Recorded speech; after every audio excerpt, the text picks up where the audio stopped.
Hey Bentley,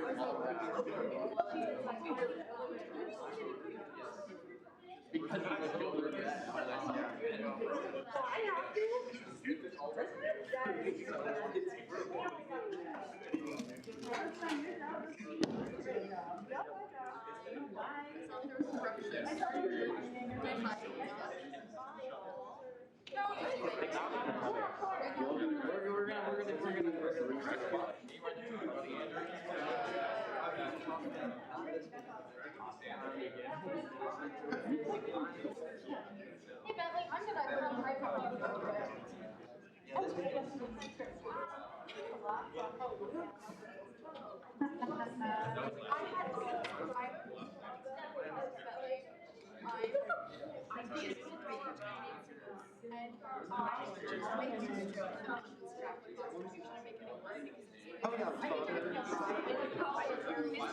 I love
All right, if everyone wants to go ahead and find their seat, we'll be getting started here in just a minute. Thank you.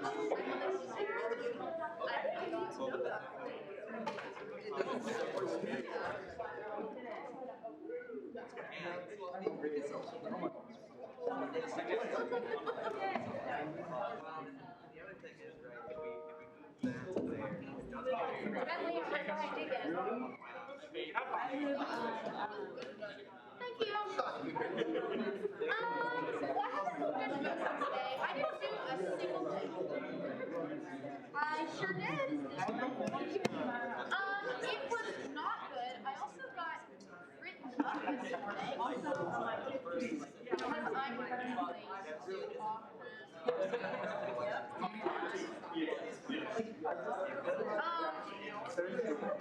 your parent write-up is grounds for termination. I've never ever gotten in trouble at it. Yeah, I tried. I now call this meeting of the Kansas State University Student Governing Association Student Senate to order. Please rise for the Pledge of Allegiance.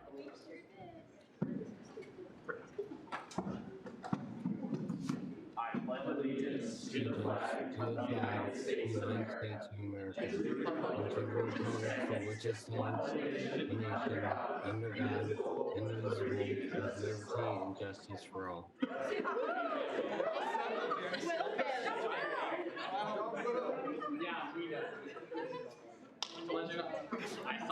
I want to begin our Student Senate meeting taking place on Thursday, November 4th, 2021 with a land acknowledgement.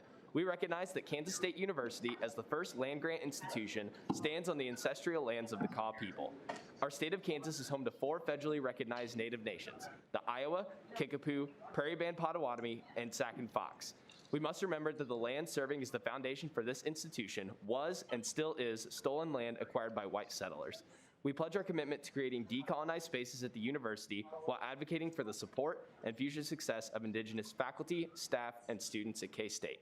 And with that, we'll move into first roll call. Thanks so much, Blake. Good evening, everyone. First, Bain. Here. Bannister. Barron. Here. Bellamy. Here. Binkley. Here. Blood. Here. Booz. Here. Bray. Here. Kahlo. Carr. Here. Chappas. Here. Compton. Croslow. Here. Cunningham. DeMott. Here. Doc. Here. Dunlap. Here. And Sarah. Here. Thanks. Esslinger. Here. Fields. Here. Fuss. Here. Gann. Here. Glasscock. Here. Holland. Here. Hotzel. Here. Kidd.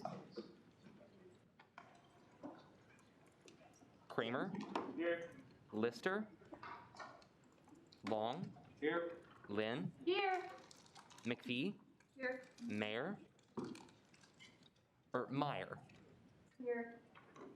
Middaugh. Here. Nelson. Here. Pineda Gomez. Porter. Here. Prester. Present. Richenberg. Here. Riffle. Here. Rook. Here. Salmon. Here. Shear. Spleakle. Here. Thomas. Here. Wallace. Here. Warren. Here. And Willis Jackson. Here. Alrighty, thanks so much. All right. With that, we will go ahead and move into our first open period. And first up today, we have Dr. Cody Walls. Thanks for the word. That was nice. I have handouts about our services, so if you didn't get one, you can just throw your hand up and I will bring them to you. Okay, good. All right. Oh, hi, sorry. So I do have a little bit of a PowerPoint because I think visuals can help guide, and plus I know I only have 10 minutes, so I want to be mindful of the time that we have. Thank you so much, Ariana. Alrighty, so the purpose of our 10 minutes is to give a little bit of a historical context of what counseling and psychological services, which used to be counseling services, used to look like, talk a little bit about the factors that contributed to changing our model of service, and then discuss the new model of service itself. All right, thank you. So I have a lot of notes that you can see right here. I don't need them if that's helpful. So the big thing about history of service delivery. So if you have ever interacted with counseling services in the past, you'll know that you had to call, you had to get an intake appointment scheduled, and then you were very likely referred to individual therapy or maybe group therapy. Very few options. It was really based on more of a unlimited kind of resource opportunity where clinicians could see a few clients long-term because there wasn't a high need that was sort of happening with campus populations. With the exception to that was crisis or urgent sessions where people could just drop in as needed because we had those opportunities available. But the reality is that model isn't working anymore, and it hasn't since the 80s, as you can see from that reference up there. But we were really locked in and stuck on how we were going to change that because many of us as clinicians were trained that way, and our administrators, as a result of being clinicians, were also trained in that model. So over the summer, after Jim Parker took over as director and I took the lead as the clinical director for our services, we really started to break down the system as it had been. Because you may not all be aware of this, but at this time in the semester, CAPS was on a wait list. And we were often in a position where the clinicians themselves who hate the wait list probably the most, I realize that probably ironic of people who want to help, hating it a little bit less than the clinicians, but just sort of sitting there and staring at each other and being like, how the hell did this happen and how can we keep it from happening again? But by the time we got a breath, we were on to different things. So we never really took the time to change things. So that was my initiative, kind of stepping into my leadership role. So the things that we really looked at were help provided at the point of availability, which is the old model. You have to call in and hope you can get an appointment, or help provided at the point of need. So you're like, I think I might need to talk to a therapist. Let me go to CAPS and see what I can do. That's what we want, because there's a higher likelihood that we can intervene before things get really bad. If people are coming in early and we can refer them to different levels of care and different levels of service. The other aspect is like, you're all emerging adults and we want you to feel empowered and in control of some of the things in your life. And by problem solving and the collaborative piece, when help is provided at the point of need, that increases the likelihood that you'll all be successful. Next slide.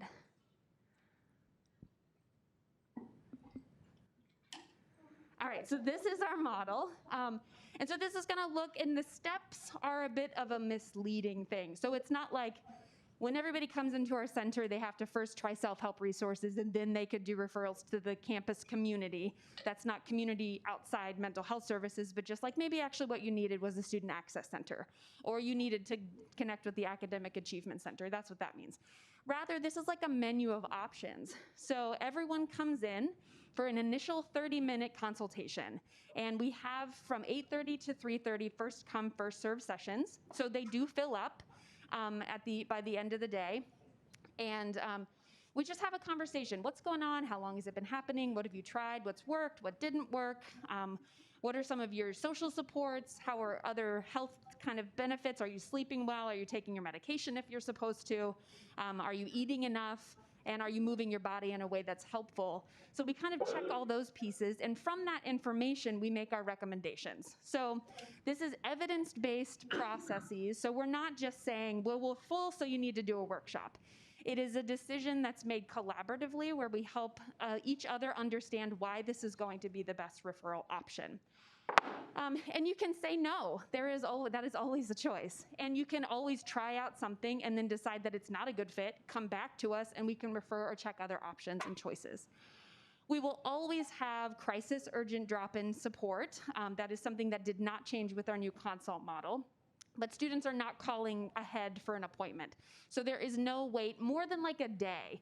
Because usually what happens is we have folks who come in and it's like 3:35 and there's already somebody in that 3:30 consult spot. So we ask them to come back as soon as they can the next day. And we found that consistently students are coming back the next day or the following day as early as 8:30 in the morning to start to get connected with our services. So it's working out really well. Again, I want to be mindful of our time because I'm going to speed through some of these things. Next slide, please. Thank you. These are just some philosophies. You do not have to remember this slide, but just know common factors are basically like the therapeutic relationship. It doesn't actually matter if you're doing DBT, CBT, or emotion focused, or some other theory. What matters the most is how connected you are with your therapist. Are you working toward the same goal together? Multicultural psychology. We believe in culturally competent care. One of the realities is that we have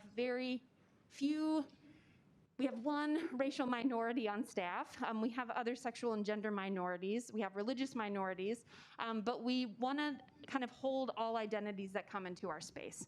Because in some cases, medical care and mental health care have actively harmed some populations. So we want to help correct some of those injuries that have happened to make sure that it's a safe space. And then, evidence-based care, like I mentioned, and urgent care medicine.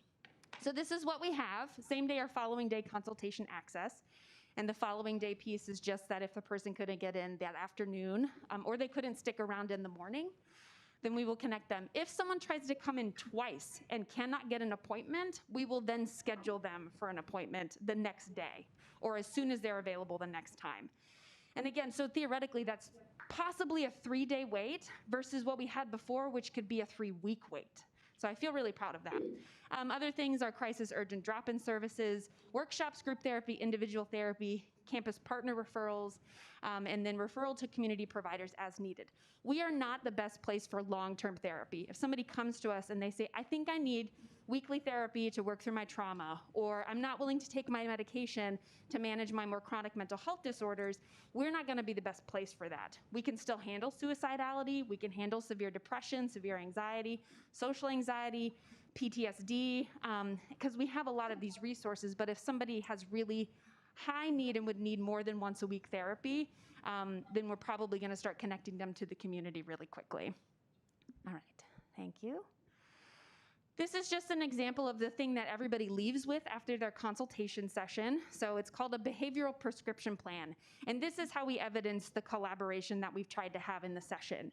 Each provider is supposed to write their name at the bottom, give their business card, and so the student has a point of contact after that. One benefit I have as being like the clinical or director of clinical services there is if you had a crappy experience, you can talk to me about it. And if it was with me, you can talk to Jim about it.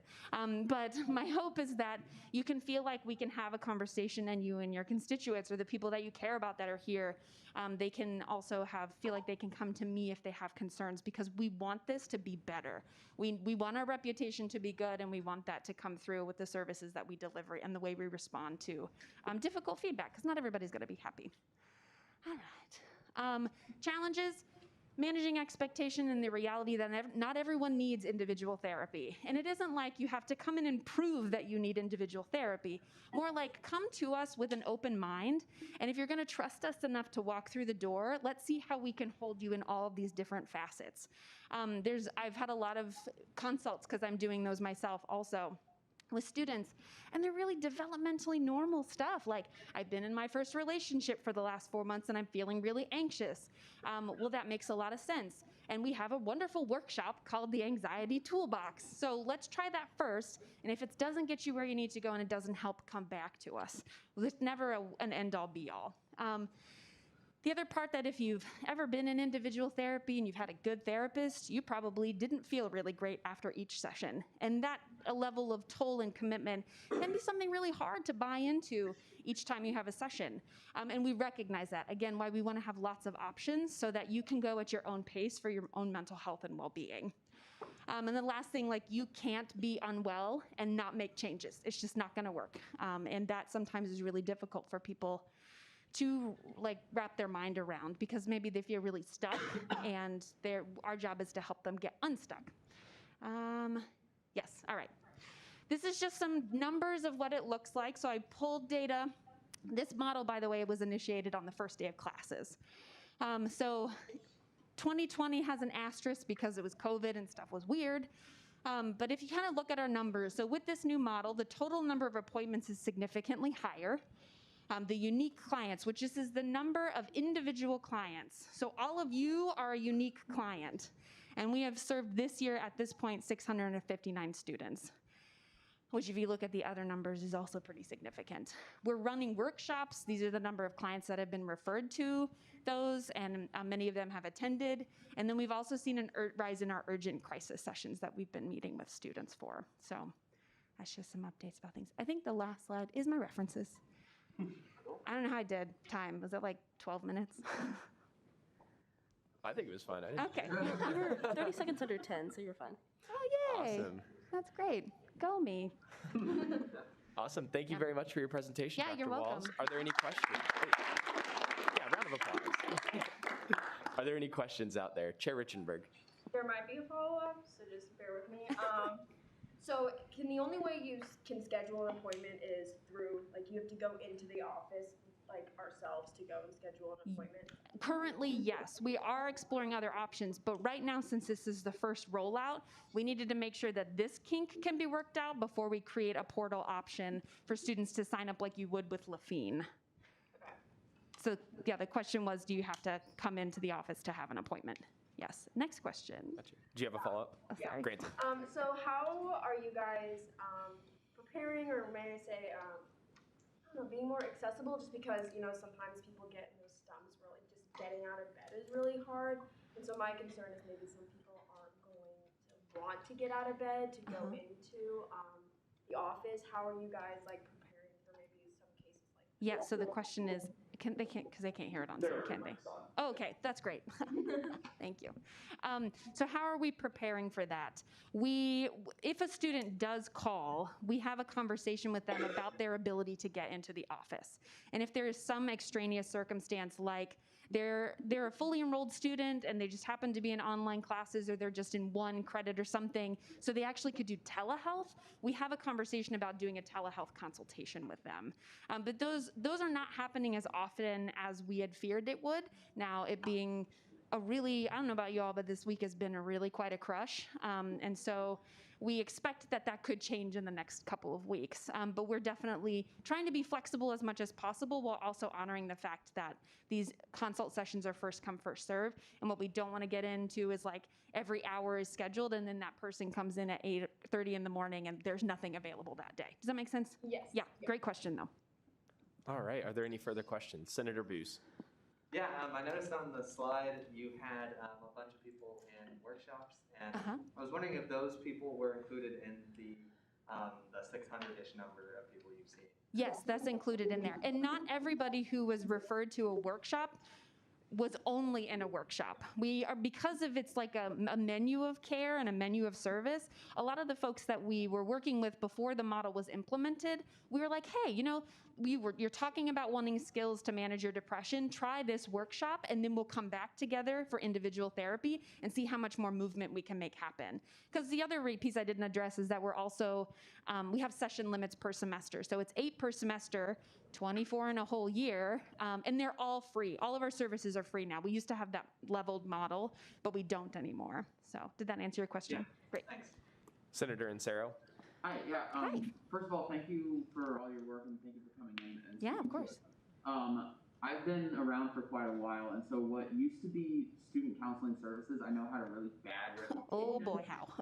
And so it seems like you've got a really good new model for operations, but what's the plan to fix the reputational aspect of things? Because I know there's people out there that their friends are like, oh, you have to wait 6 months to get a Yeah, this is how we're doing it. Okay. We're getting in front of we're getting in front of you because I don't know exactly what happened. I think sometimes it's that idea that because we're mental health providers and confidentiality is our bread and butter, that we didn't feel like we could get out and talk about these things. But this is how we're doing it, and connecting with multicultural student groups, and working to like forge our relationships with the LGBTQ students on campus. Because BT Dub, don't know if you know this, we have the worst reputation with that population. So it's gonna take a while to heal that. But every time I see somebody, we don't have a wait list, by the way. Like, I'm gonna add that. You can get an intake, you can still get individual appointments. There is no wait still, and that is, and I use this word, it's our freaking t-shirt mode for like COVID. It's unprecedented that we don't have any wait list. But I think that's a great question. Cool, thank you. Yeah. Caucus Leader Lynn.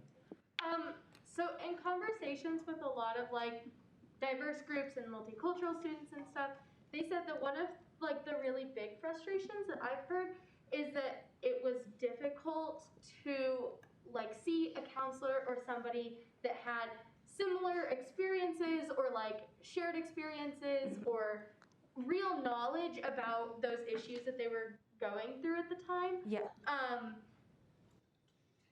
If that were applicable to me, would I be able to go in and like request to see somebody that is like specifically trained or has experience in that? Yeah, that's a really good question.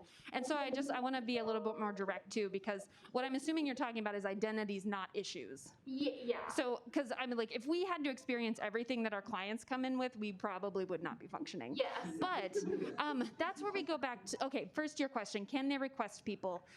Yes, but who are they going to see? Because if it's an African-American student coming in and saying, I want to meet with a Black therapist, it's like, I've got 8 people in the community that may have openings that can see you, but you're going to have to go through insurance, and you're going to have to deal with these other things, and versus giving us a chance that we can demonstrate some cultural competence. But I understand that choice, right? Like, if I were a Black woman, I would rather work with a Black therapist myself, and I completely understand that.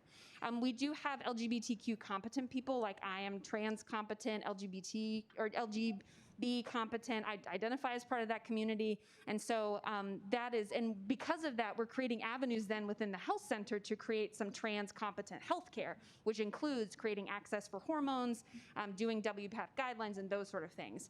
And then the other kind of tricky part too is that for the LGBTQ folks on campus, wanting people to out themselves is not always safe.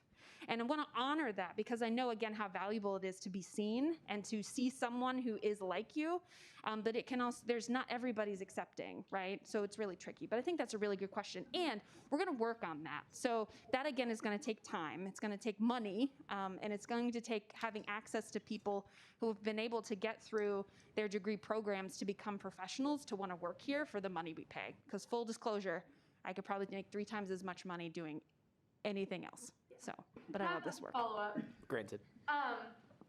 Is there like a specific training for like multicultural competencies sort of that people have to go through? Good question. that they have to go through? No. Or that they can, Yes, there's can go through? yeah, there's typically graduate classes that focus on like multicultural counseling. But I remember my grad program, they're like, this is how you do therapy with the Amish. And I'm like, when am I going to work with a person who's Amish? Bless them. But it's just not my reality, right? So how's this going to work? But what we do at CAPS, and I'm really glad you asked this question, is we have endeavored to live the value of social justice, uproot white supremacy, engage and work around like anti-Blackness and kind of trying to fight that process. So we have a diversity work group that specifically focuses on that. And everybody on staff is involved in it. And that's not just like they have to be, like they want to be. So we have conversations about what are our biases and how are we checking them in the therapy room? How are we making sure students feel safe? How are we going to tolerate our own reaction when we receive the feedback that we've failed somebody? Does that make sense? Yes. And this is part of like, I'll just take credit for it. I'm just like humble brag. But it's, this was something with my training that I needed to see happen at our agency to start to feel like this was a place I could stay. So. Thank you. Yeah, good question. Chair Porter. So I noticed on the pamphlets that you Yeah. got and in your presentation that there, like, is someone available to answer phone calls 24 hours a day? Yes. What is the, like, status and training of that individual, or is it just Good question. someone, like a warm body? This is my question. It's your friend. Surprise. No, we actually contract with a phone service that the Office of Student Life also contracts with for after-hours crises. So they are trained mental health professionals who are licensed. They have extensive training on responding to a crisis. But during the day, like 8 to 5 when we're open, you're going to get one of us. So I don't know if that's comforting, but okay. Senator Glasscock. Hi, thanks so much for coming out today. My question is about some of the new workshops that you mentioned. So I'm just kind of curious, what does participating in one of these look like? Is it online, and were they created in-house? Were they contracted? What was the process to find them? Yeah, those are so great. Those are great questions. So workshops are telehealth. And they're ran by our staff. They were created with like K-State culture in mind, but we didn't reinvent the wheel. So one of the really nice things about mental health, and particularly university counseling centers, is that we love to share information to not work harder. And so we pulled a lot of stuff from Drexel. We have information from West Virginia University, and there's others that I'm forgetting because I've got a group coordinator who has done all of this, so I will connect with her about it specifically. But what we wanted to do was look at what are people typically coming in with, right? Depression, anxiety, relationship concerns, not really understanding what's going on in their lives and wanting to get a better sense of what's happening. And they're all 3 sessions. So again, free, online. 3-session workshops, and we do ask that folks give all 3 of them a shot because the information builds on each other. So you're going to learn the concept of what is mindfulness and self-compassion. How can I put that into practice? And how is it going that I'm doing this? And what changes have I seen? I feel like there's something I missed from your question in that, though. You're good. Thank you. Senator Kramer, did you still have a question? Gotcha. Director Atchison. Yeah, so just to clarify, these options are affordable for students, correct? Oh, they're free. Okay. Yeah, great question. Well, I should say, they're available at no additional cost because the privilege fee or the student service fee obviously covers it too. But they're no additional cost. Now, there is a consequence if somebody no-shows or late cancels for a reason outside of illness or like technology issues if they're doing a telehealth session or transportation problems, and that is a $25 fee. And that's mainly because thinking about it as it took away access for another student. So it's paying $25 for the community, essentially. Yeah, a good question. Chair Long. What does the continuing education requirement framework look like for people you guys employ? Yeah, so the state has continuing education requirements, and all of us and we're on different cycles for our licensure renewal. Like as a psychologist, I have to get 63 continuing education hours, and 6 of which have to be ethics. By the way, if anybody has the initiative to actually look this up, I'm pretty sure it's 63. Because I get a lot of it because we just naturally do these sort of tasks. But there's no expectation in the state of Kansas to hold people accountable to specific topics. So it just has to be approved continuing education credits. So if you find that a concern, definitely get involved in the state government aspect where you're talking about these regulating bodies, the BSRB, Behavioral Science Regulatory Board. But that's how it works. So we all do that. We provide some of them in-house for cost-saving measures. And then at one time, the department was able to provide $500 of continuing education credit, which meant somebody could go to a conference. One of our staff specializes in eating disorders, so she's working towards eating disorder certification, and we want to be able to support her for that specialization. Does that answer your question? Yep. Okay. Yeah. Senator Blood. Could you talk about the different kinds of people you employ? Yeah. So I myself am a doctoral level psychologist, and we have in total 3 of us. We also have a doctoral level couples and family therapist. He is also our therapist who can provide therapy in Spanish. We have a master's level couples and family therapist. We have licensed professional counselors. So those are master's level folks who have master's degrees in like clinical mental health counseling or community mental health counseling. And we also have a person who has a degree in sports psych, a master's in sports psych. And I'm missing one, social work, that's it. We have 2 who have their degrees in social work. Our other staff are not like full staff because they're not fully licensed. We have doctoral level interns. So these are people who have gone through their doctoral program and they're doing the last thing that they have to do before they become Dr. So-and-so as a psychologist. So we have those, and then we also partner with the Couples and Family Program to provide a practicum training experience for their students. Awesome. Are there any further questions tonight for Dr. Walls? Seeing none, thank you so much for coming today and presenting.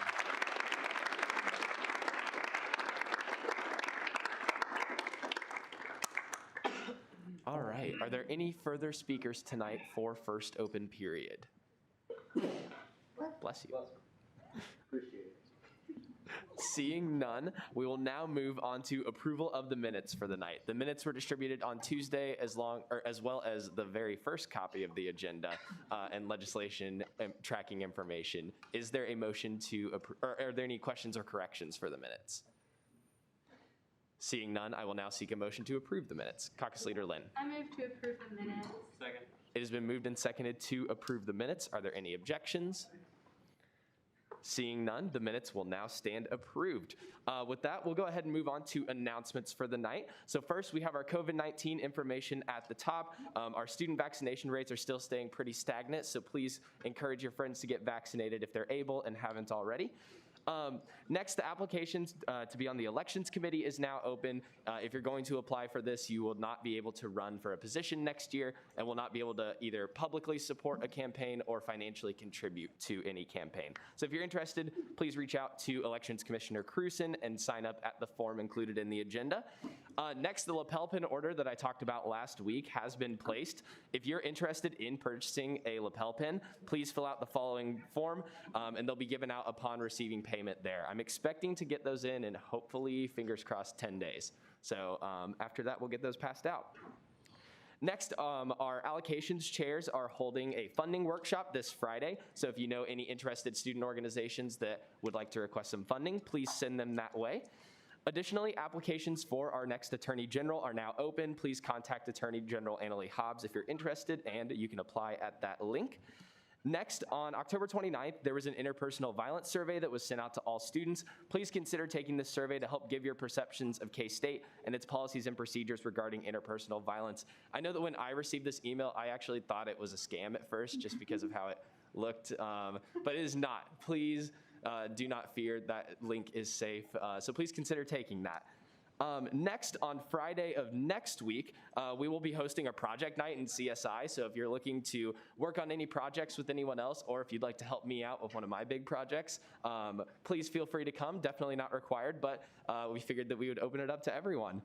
Next, proxies for the week. We have Kahlo for Marquez, Esslinger for Stout, Prester for Mayor, Riffle for Koch, Richenberg for Willis Reese, Glasscock for Jambunathan, Warren for Volgamore, and DeMott for Scharnhorst. Additionally, we have our Zoom request link and our Senate shoutout link there. And finally, our SGA member of the week this week is Legislative Director Logan Cohn. Logan has been doing a fantastic job starting legislative advocates for the year and has been working extremely hard in his cabinet position. Thank you for all that you do, Logan. If we can get a round of applause.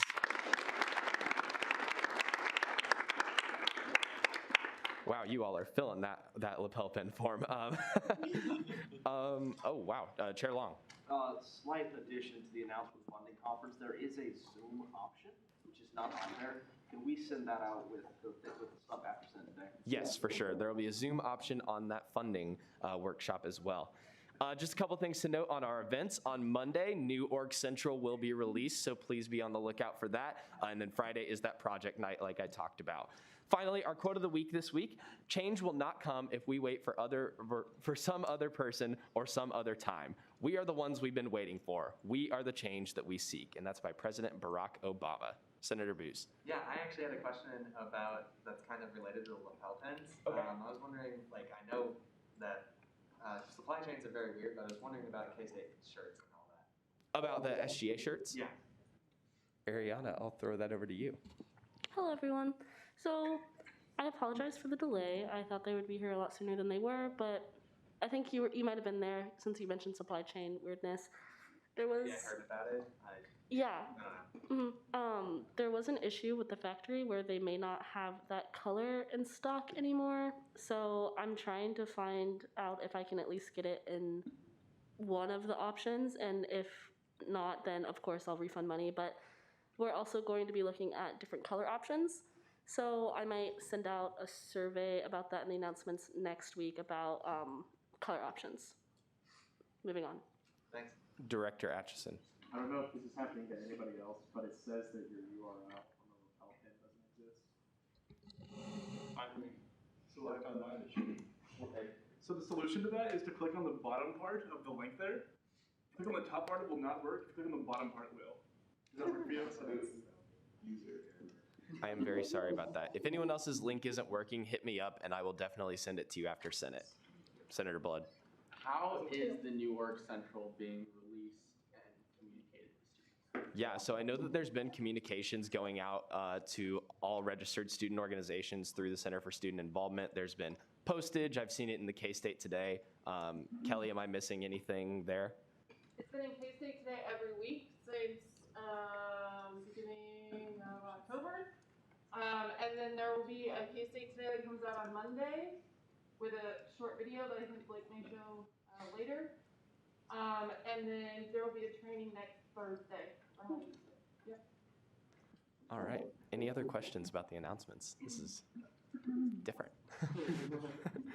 Awesome. All right. With that, we will go ahead and move into some of our legislation for the night with commendations. Is there a motion to consider Resolution 23? Caucus Leader Lynn. I move to consider Resolution 33 unanimously. Second. Sorry. Why? Stop saying things to me. I move to consider it. Second. It has been moved and seconded to consider Resolution 33. You just said 23 earlier. That's my bad. Thank you for that. Resolution 2120. Sorry. Cameras loud voice. Resolution 212233, commendation to Linda Cook, by Cameron Coder, sponsored by Peyton Lynn. Thank you, Peyton. Whereas Linda Cook graduated from Kansas State in 1977, whereas Linda Cook has represented Kansas State outside of the university in a multitude of corporate roles, including Director of Planning for General Motors, Vice President and Communications Consultant at Compass Group, Vice President for Public Relations and Marketing at Midwest Research Institute, and President of Advanticom. Whereas after leaving her impact on the corporate world, Linda Cook decided to come back to Kansas State, becoming the Assistant Vice President for Communication with the Kansas State University Alumni Association. Whereas Linda Cook served the Alumni Association more than 9 years before being selected as the Chief of Staff and Director for Community Relations for President Richard B. Meyer. Whereas as Chief of Staff and Director of Community Relations, Linda Cook had oversight of the Office of Institutional Equity, McCain Auditorium, and the Beach Museum of Art, provided leadership for the Landon Lecture Series, represented the university on community boards and municipal government initiatives, and coordinated numerous special projects for the president. Whereas beyond her legislative duties as Chief of Staff and Director of Community Relations, Linda Cook has been a helpful partner for Kansas State University Student Governing Association as both a resource and advocate for students. Whereas on October 20th, 2021, In K-State Today, Linda Cook announced she was retiring on January 31st, 2022. And whereas KSU SGA is very appreciative of all the hard work she's contributed to bettering our university, be it resolved that Section 1, the Kansas State University Student Governing Association, commends Linda Cook for all her contributions to the university and wishes her a happy retirement. Section 2, upon passage by the Student Senate and signature of the Student Body President, a copy of this resolution shall be sent to University President Richard B. Meyer, Manhattan Chamber of Commerce Chairman Mark Beauchamp, Kansas State University Alumni Association President and CEO Amy Button-Renz, and Chief of Staff and Director of Community Relations Linda Cook.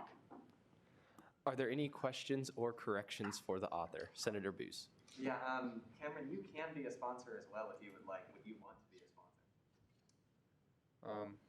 Why? I don't know, to express your extra support for this resolution, even though you wrote it. What? I mean, it's fine if you don't, but I wanted to ask. I'll be good as the author. Okay. Sounds good. Senator Blood.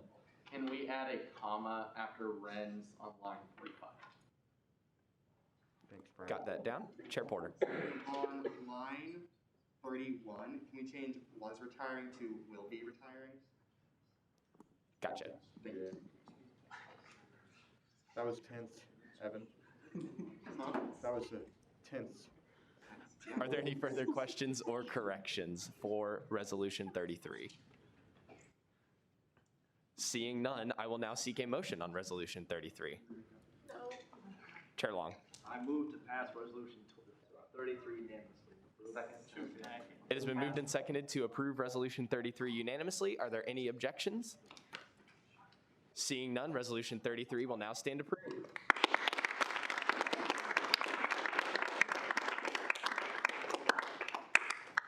All right, with that, we will now move into approval of appointments. Is there a motion for Resolution 34? Senator Booz. I move to consider resolution 34. Second. It has been moved and seconded to consider Resolution 34. Will the author please come forward?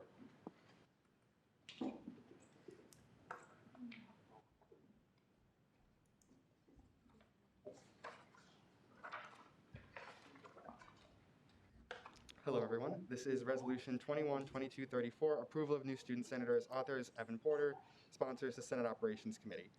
Whereas there are currently 4 vacancies for the position of student senator for the College of Health and Human Sciences, whereas the list of candidates from the 2021 KSU SG8 general election has been exhausted, and whereas Abby Bray and Hannah Meyer were nominated by the College of Health and Human Sciences College Council in its capacity to fill the vacancies, be it resolved that Section 1, the following individuals be approved as student senators for the College of Health and Human Sciences, Abby Bray and Hannah Meyer. Are there any questions or corrections for the author? Seeing none, I will now seek a motion on Resolution 34. Chair Solomon. I move to approve resolution 34 unanimously. Second. It has been moved and seconded to approve Resolution 34 unanimously. Are there any objections? Seeing none, Resolution 34 will now stand approved. Hannah and Abby, if you all want to come down front, we can get you sworn in and introduced to the body.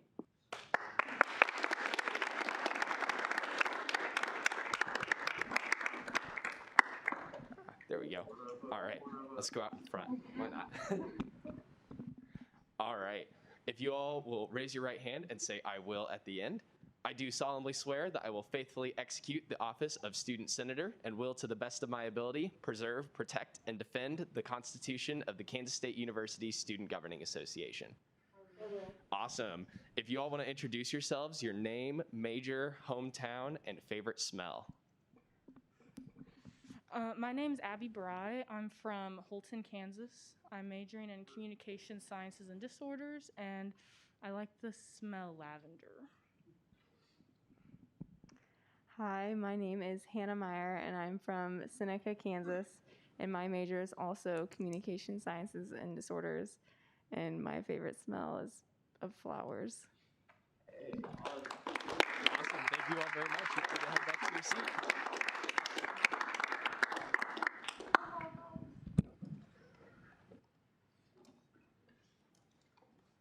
Alrighty. With that, we will now move on in the agenda to committee reports. Are there any committee chairs who would like to give a report tonight? Chair Richenberg.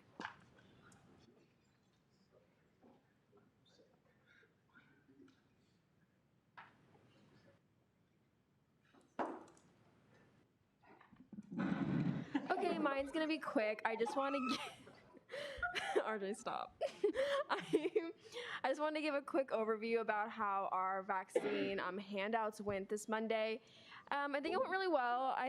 We kind of split off into different groups, and I didn't hear that anything got like spicy. No one got into any arguments or fights, so I think it went pretty well.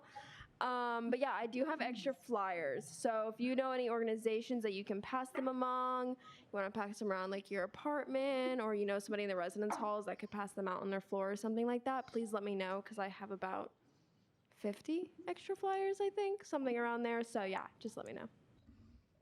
Awesome. Are there any questions for Chair Richenberg? Chair Porter. Did a copy of the flyer get like put on the SGA social media accounts? Yeah, thank you for that. Yeah, I'm gonna send some over to Rachel, and she can do with it what she will. Senator Glasscock. How many flyers did y'all hand out? How much did the flyers cost? Free? Oh, were they just like on like printer paper? Yeah, they were just nothing fancy. It was about like 400, would you say? We printed out about 400 flyers, and most of them got out, except for those like last 50. So I think it was pretty good. Awesome. Are there any further questions out there? Seeing none, thank you, Chair Richenberg, for your report. Are there any further committee chairs who would like to give a report? Chair Porter.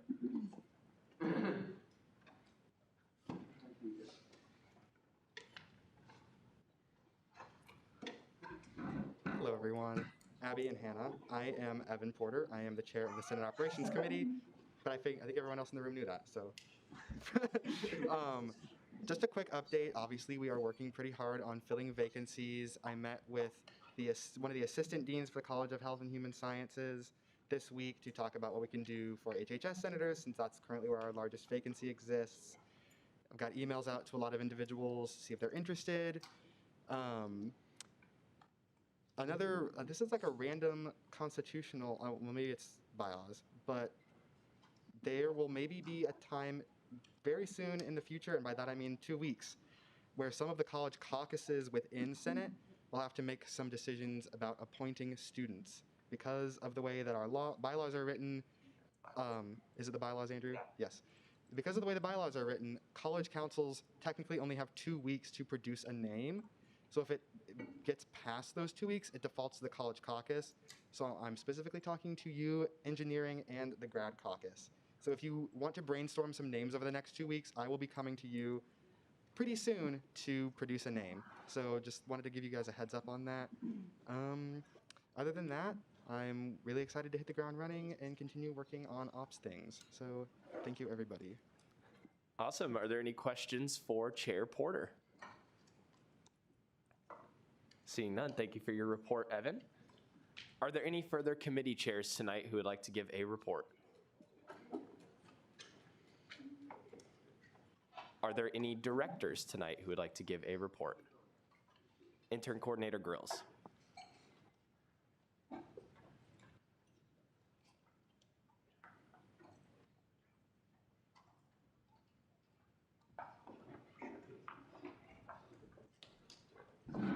Hey guys, how we doing? Woo! Yes!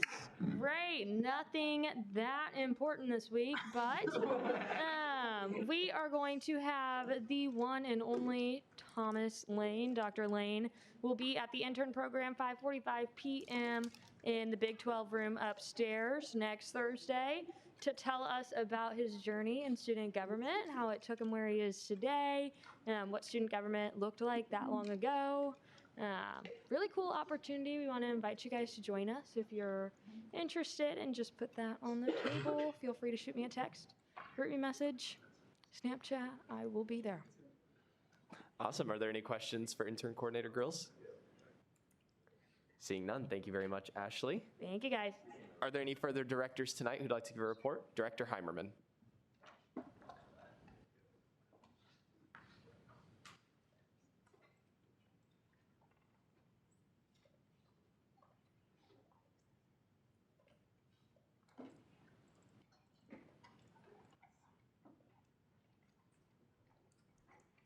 Right. Hello, everyone. So, me, Ethan, and Sarah are working on some sort of workshop between CARE, the Accessibility Center, and the Green Bandana Project. Is everyone here aware of the Bandana Project? Is anyone not? aware? Okay.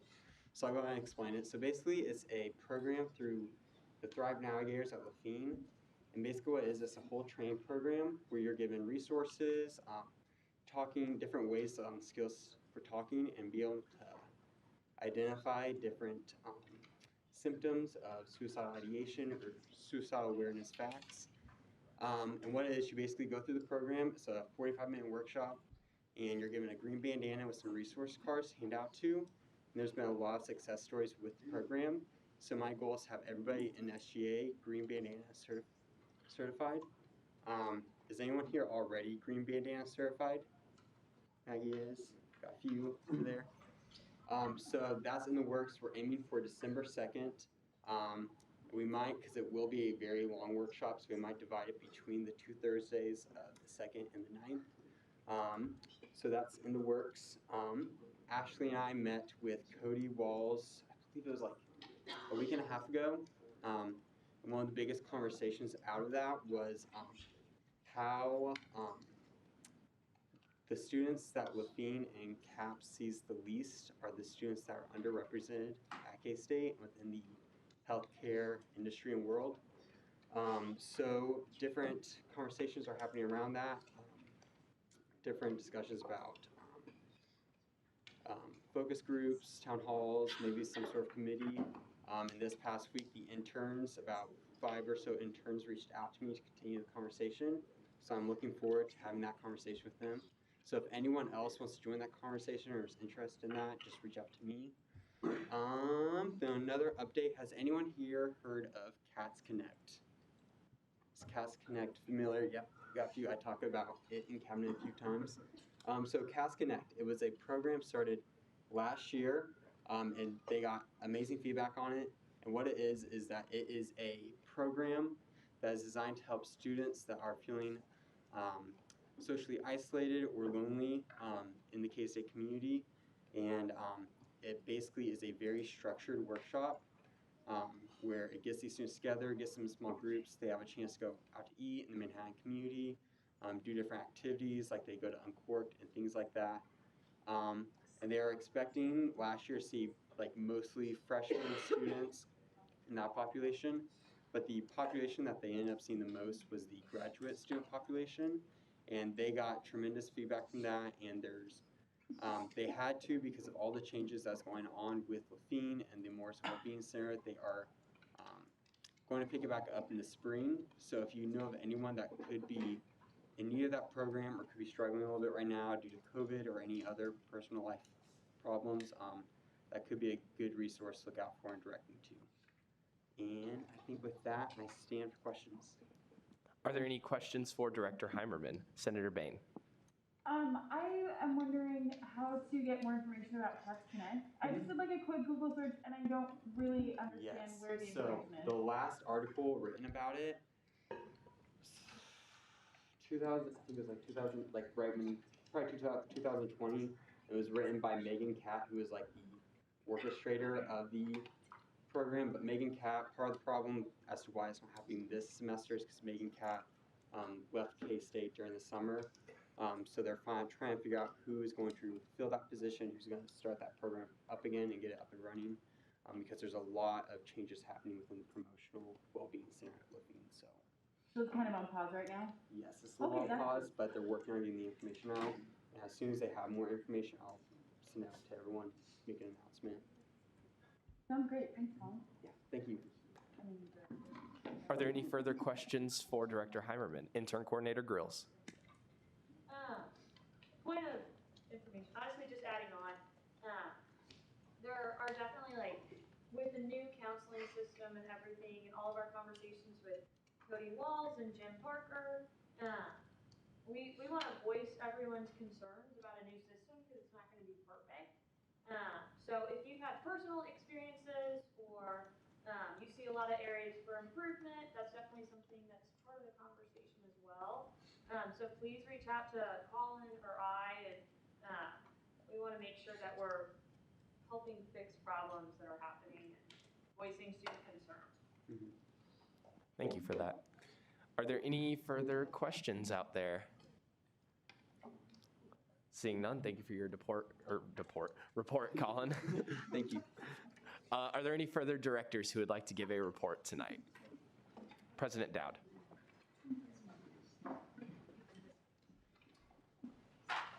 Hi, I have had a very busy week.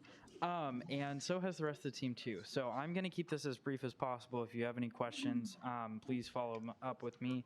On last week, we had a strategic enrollment management, which is a 3-hour meeting where we basically just go through the entire enrollment plan. Of course, we all know that our enrollment numbers have declined a little bit from, again, the snake analogy of graduating a really large class and also bringing in 2 smaller classes as well. But there is some really, really good news that comes out of that. Our admits are up and our applications are up. We're up in international students. We're up in transfer students as well. And so I think there's a lot of really good things that we can appreciate out of that. And also, just acknowledging that this is a situation that takes a lot of time and a lot of effort, and that it's going to continue to take even more of that moving forward. But I think there's a lot that we can be hopeful about. Watch out for some billboards that are coming up in Lawrence and Wichita, and some pretty cool K-State stuff as far as advertisement goes on that. We are by far the #1 institute for higher education value in Kansas, and I will stand by that every single day. Financial aid, you'll notice some cool tools that are on the website for the cost calculator and also a calculator for merit awards. And there's a scholarship task force that's being formed around that area. Undergrad recruitment, still making progress on virtual tours, finding new ways to refine that and make that technology last longer and continue to be updated and provide a great experience for those reaching out and visiting us online. The other thing I didn't mention, so our admins and our applications are up, and the reason why that's so exciting is that now we are finally bringing in lots and lots of students for campus visits. I think Manny mentioned about 400 a week, and that's very exceptional.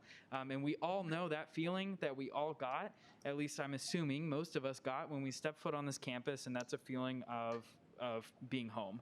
And so hoping that that feeling is resonating with a lot of those students as we continue to see a different way of bringing them in compared to last year when we really didn't have a whole lot of those campus tours going on directly. Okay.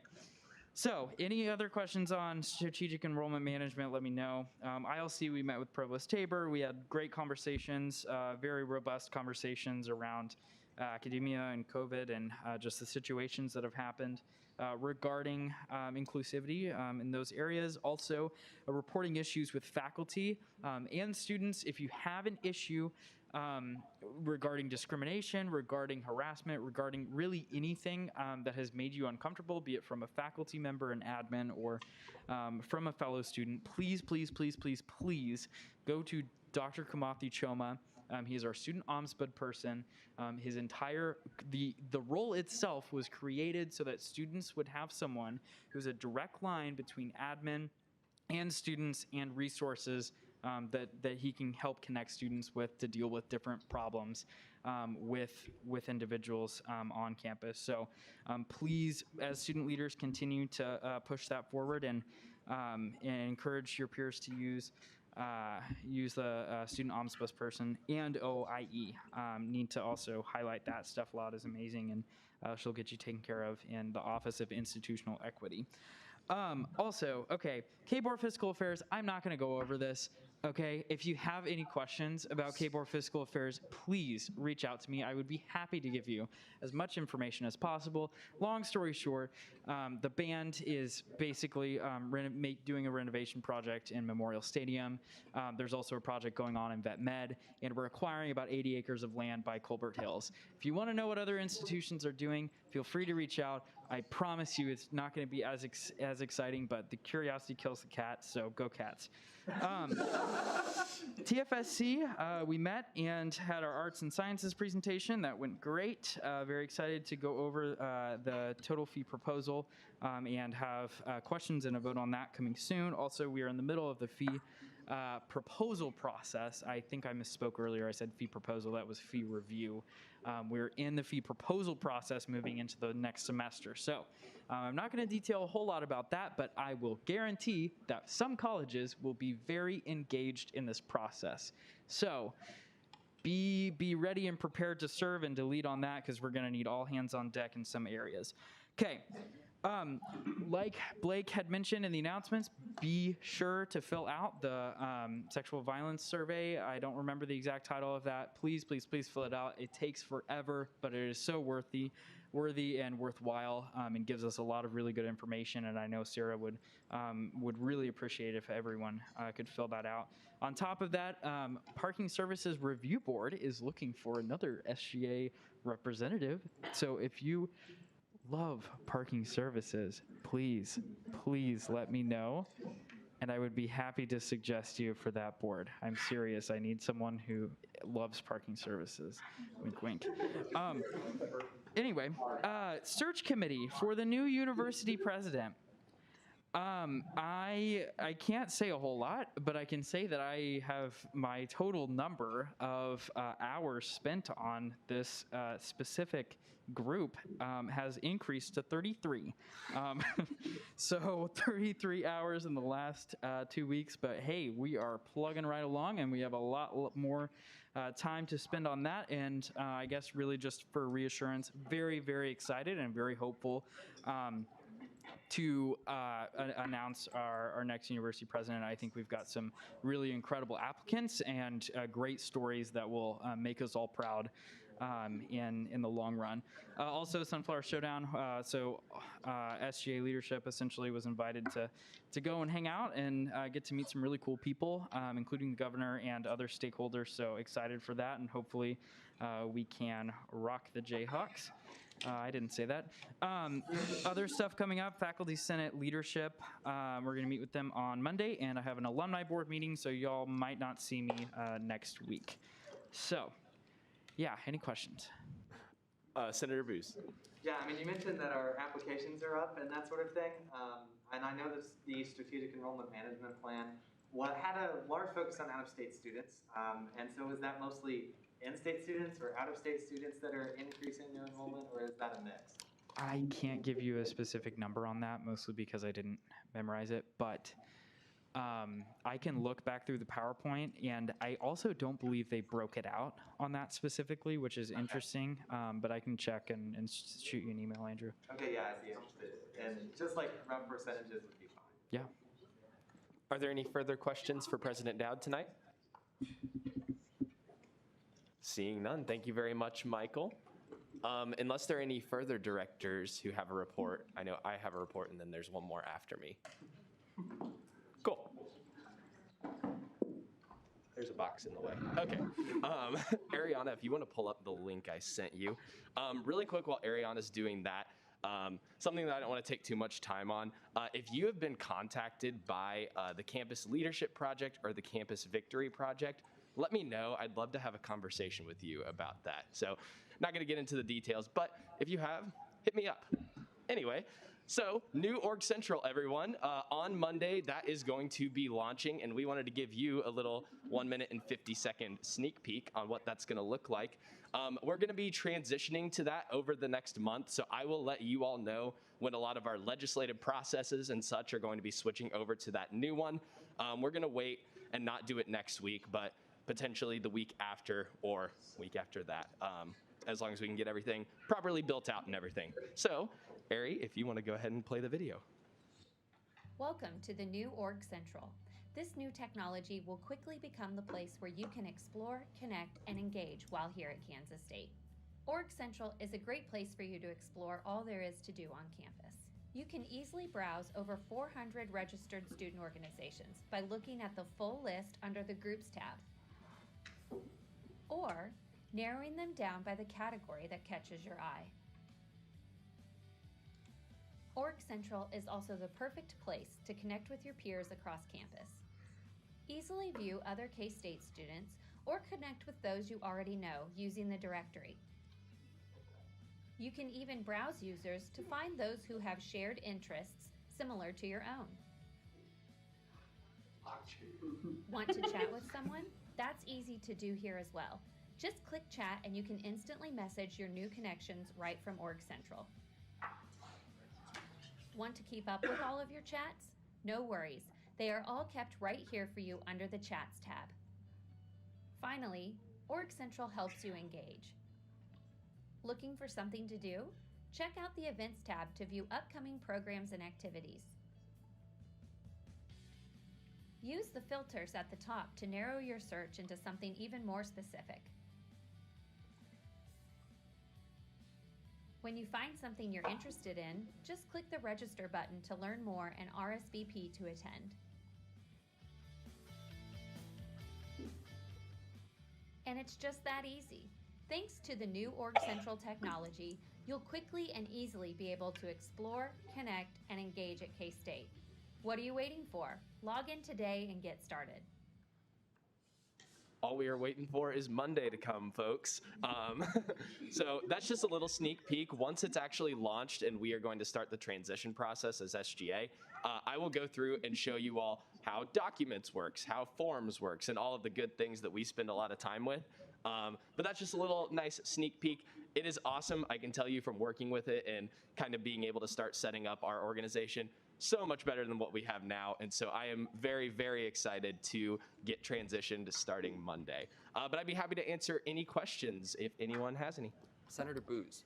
Yeah, so once the new Org Central is taking over that orgcentral.kstate.edu domain, and I assume like taking over the links in the top bar, how would you get to the old Org Central or Engage? Yeah, so I know that there's gonna be about, call it a month-ish of overlap between the two where we'll have access, so we'll be able to get everything officially transferred and all of that. Kelly, do you want to talk specifically about how you get to which one? Yeah, come Monday on the CSI website, the left-hand navigation panel where you click Org Central, it used to take you to Org Central. It now takes you to a landing page, and there's a link for both systems. That link also has a ton of videos that will be linked about how to use the new platform, as well, so you can always get in and test those out as well. So those should start going live on Monday. Okay, sounds good, thanks. Senator Blood. I saw Handshake was on there, and I know a lot of like the services were hopefully going to be integrated into this. Is there a way for our career services group to find organizations that align with certain career paths and integrate that directly into Handshake for companies to look at as well, or not right now? That's a fantastic question. Not currently. Okay. I know that's something they're looking at as a big need. Yeah, that's a cool idea though. Awesome. Okay, are there any further questions for the speaker? Chair Lam. Just a point of information, I guess, all funding forms will remain on old Org Central until we close this application period. Correct, that is true. Anything that's currently live, except for like our proxy form and Zoom form, those will all get transferred whenever we transfer. But like funding forms, yes, those will all stay on the old one until they close. There's a 24-hour overlap, so.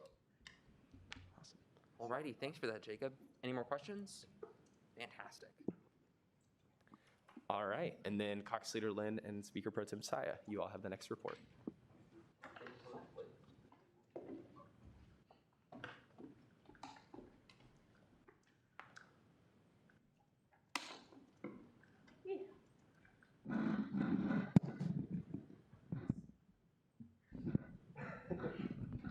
First try. Okay, so Nick and I have been working on a project for about the last 8 months or so, trying to get this all put together, and it is our idea for a special committee. Yeah, okay, so this special committee, right now we're forming it as a special committee on sexual assault prevention. The main purpose for this is going to be extending the lifetime and longevity of any projects we're doing in SGA beyond every student's graduation. There's going to be a report system and then a timeline. All of this information we will be getting into over the next several minutes. Yeah, thanks, Peyton. So not to be grim on your Thursday evening, but like none of us are going to be around forever. So Peyton and I have done a lot of thinking, especially this year when this body has focused so much on sexual assault prevention and ways that we can reform, policies at our university, we want to focus on extending that into the long term and making sure when this group of students graduates that all of our progress doesn't fall away. So what we introduced to do that, if you can go to the next slide, is this special committee. Essentially, this committee is going to test the model that Peyton and I have developed to try to document progress and make sure from person to person it really tracks everything that is relevant to certain projects and reform. And you can go ahead and go on to the next one. So here's the big question is like, why do we want to do this? And we have 3 pretty specific reasons that we wanted to outline. What we have realized is that the transition from one single person in a position in SGA to another single person year after year is ineffective. And the transition documents that each person is given on their, like, when they get into that position, they vary a lot in terms of like how much information they're getting, the quality of that information, and it all depends on how good the person before them was at their job. We believe that that system is ineffective, and in order to really improve like long-term solutions for problems, that needs to be rethought. Which brings us on to institutionalizing some of our knowledge and resources. We have done a lot of work over the past several years to kind of like get these really big projects going. One of them specifically is sexual assault that we've been kind of covering a lot this year. What we don't want to happen is all of the progress that we've made as far as sexual assault prevention going to waste when Director Sarah Hager graduates or Maggie graduates, and then the next people come along and just nothing happens because no one is holding anyone accountable for those things to actually continue. And then the third pro to this would be really connecting the legislative branch to the Senate in a lot better ways. How we want to set this up is that for any particular issue, anybody can be kind of putting their knowledge into this report system. That means that anyone in Senate with a particular interest, say senators who really, really care about sexual assault prevention, all of their work and efforts will be going into the same report document as the person who is in the director's position, and so on, which increases a lot of communication and transfer of knowledge between all of our branches. Yeah, so now let's get into what this committee actually does that achieves all of these reasons. So we envision that this committee works in a pretty simple timeline. At the beginning of the year, much like DEI does, this committee should put out a survey to the entirety of the student body that's kind of trying to aggregate data about where students feel the administration or SGA isn't like cutting it, like where they feel we need to focus the most improvement. We take that information and we take the information that senators are already interested in to establish what Peyton and I call reports. This report is just like a fancy word for the system of organization and documentation that we think will really work well transitioning over the long term, and we'll get a little bit more into detail on how those work a little bit later. But then finally, the job of this committee is to make sure that Senate is always up to date on what the progress is. So whether that means sharing what reports are open, or whether it means talking to Senate when a particular issue's goals and objectives have been achieved, we want to build in a lot of interaction between this committee and the Senate body to make sure everyone is on the same page. Yeah, if you want to go to the next slide. So this is kind of the example of what we want a report to look like. The model that we're using is sexual assault prevention. If anyone wants to take a closer look at what I've written here, I put a lot of hours into it, so I would really appreciate it if someone wanted to read it.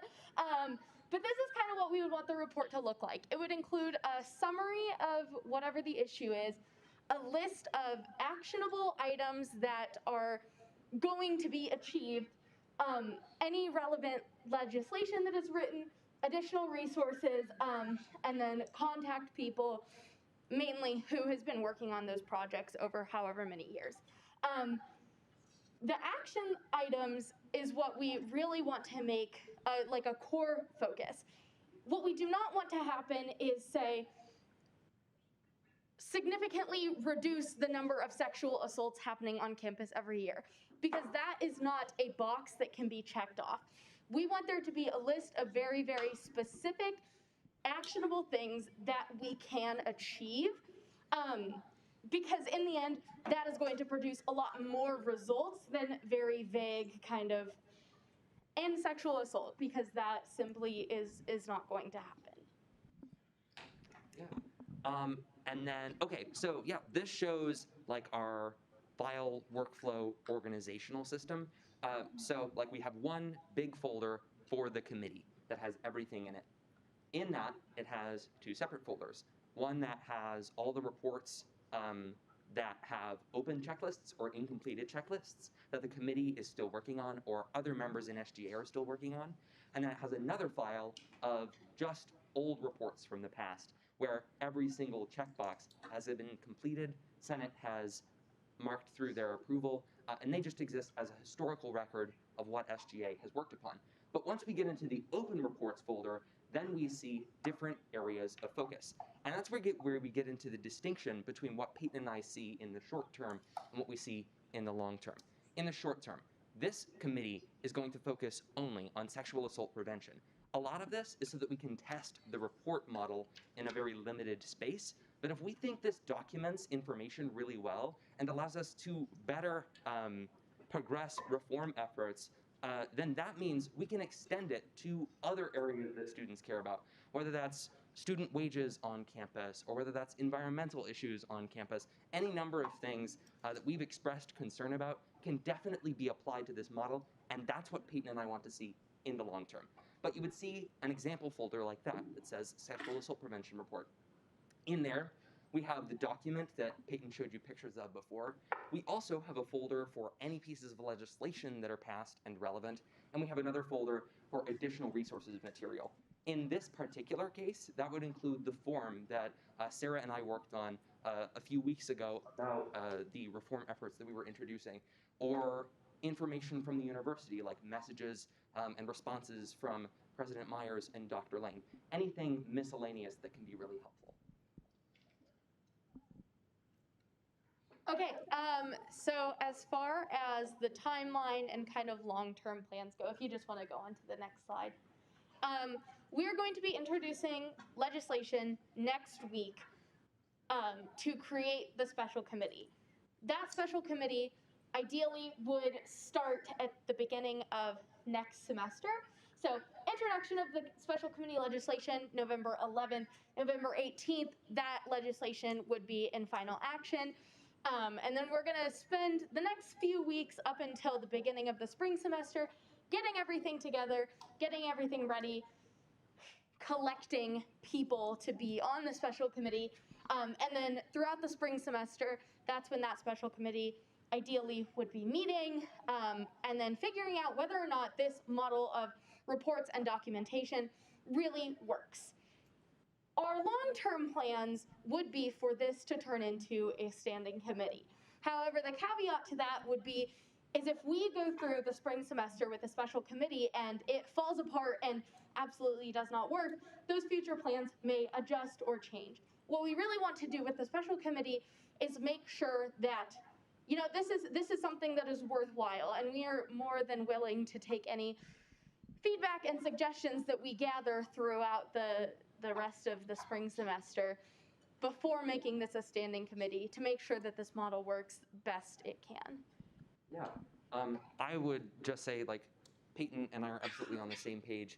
Now is the period that we want to learn as much as we can about this system, about our theories for what can work, what will work. This is, like, obviously a very complex and condensed version that we presented to you tonight. If you have any concerns at all, or questions or suggestions for how you think this might work better, absolutely approach us with them. We'd love to hear it. We'd love to talk about it with you more. just in general, we want to put ourselves in the best position possible for any future long-term efforts.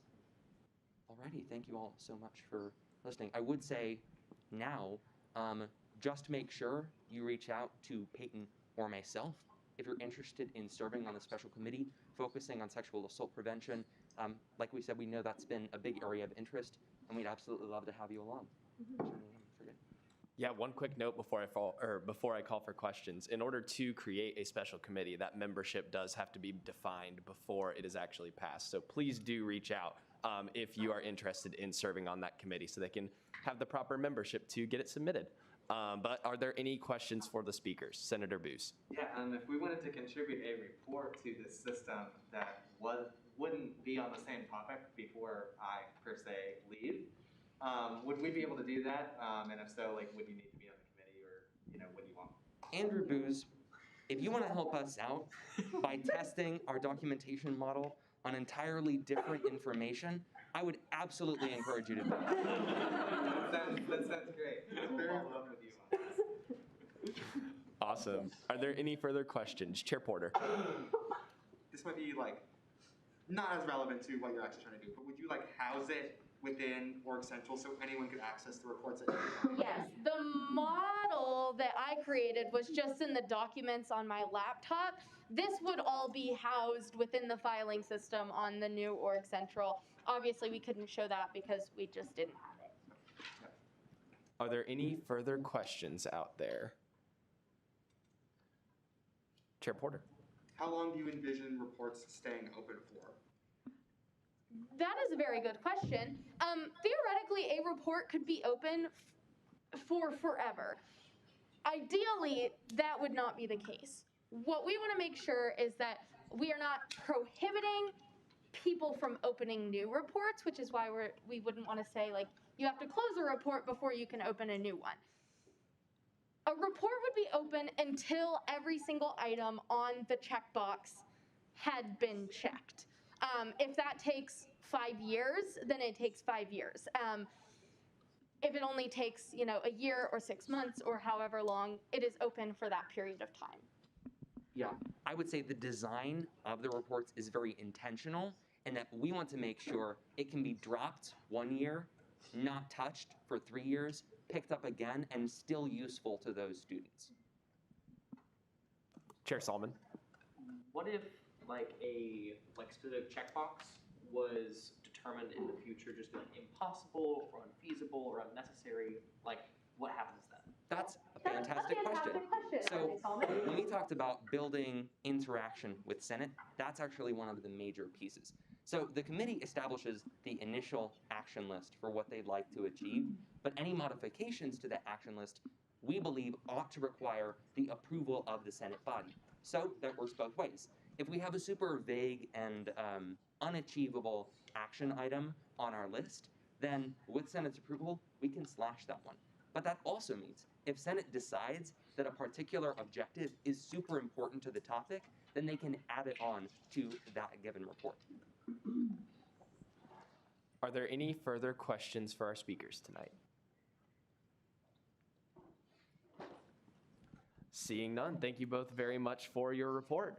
Yeah, awesome. Please email us if you would like to be a part of that. Alrighty. With that, are there any further directors who would like to give a report? I don't think so. We've called a few times. Awesome. So with that, we will now go ahead and move into college caucus time. Today, we'll be ratifying some of our constitutional amendments that we have out there. I will let Speaker Pro Tem Saya talk about it a little bit more.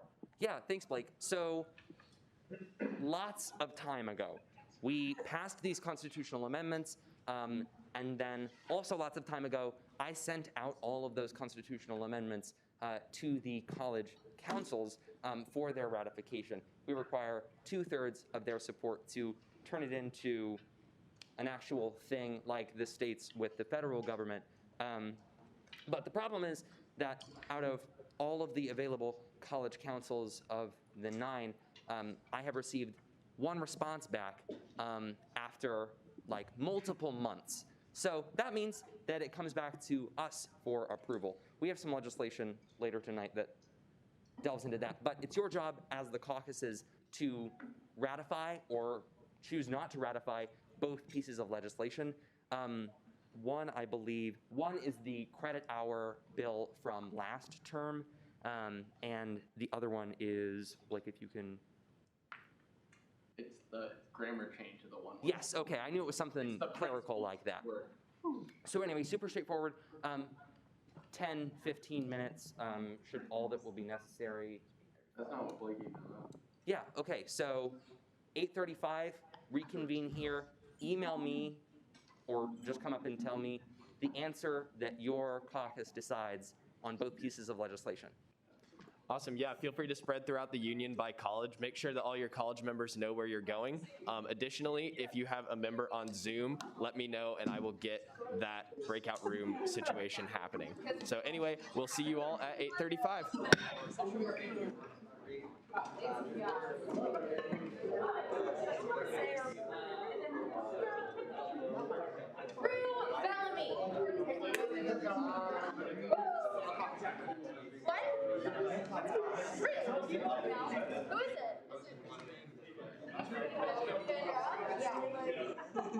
I know I've never met him.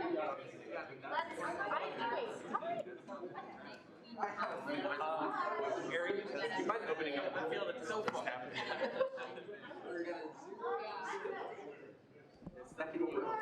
Okay, so on Zoom, if you can hear me, hey Nick, would you be able to say?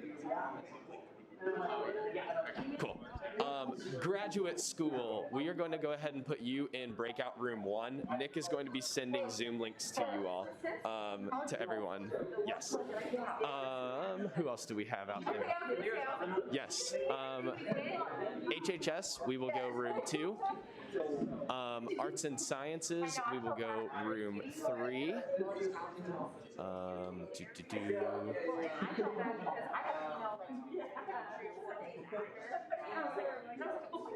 Melody, you're the only one from architecture here, so you'll be the one voting on that today. Ag, let's go room 3. If there's anyone from Ag still here, I will run down to the bowling alley and let them know. Okay. Business, let's go room 4. And I think that should do it. Nice. Billy, if you want to join room 1.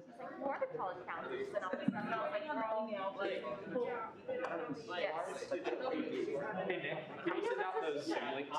Yeah. Oh, yeah. I think I need the link in order. I use FaceTime. Yeah. Nick is sending it all. That's actually pretty complicated online. Okay, so send it to Andrew.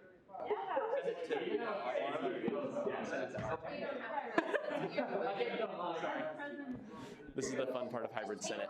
Okay.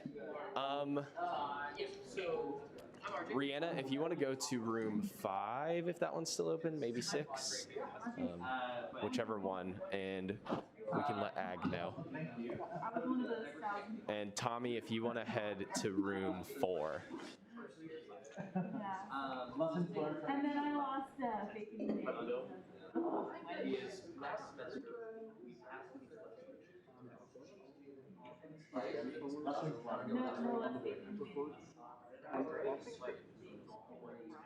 Also, Parker's gone. Send it to.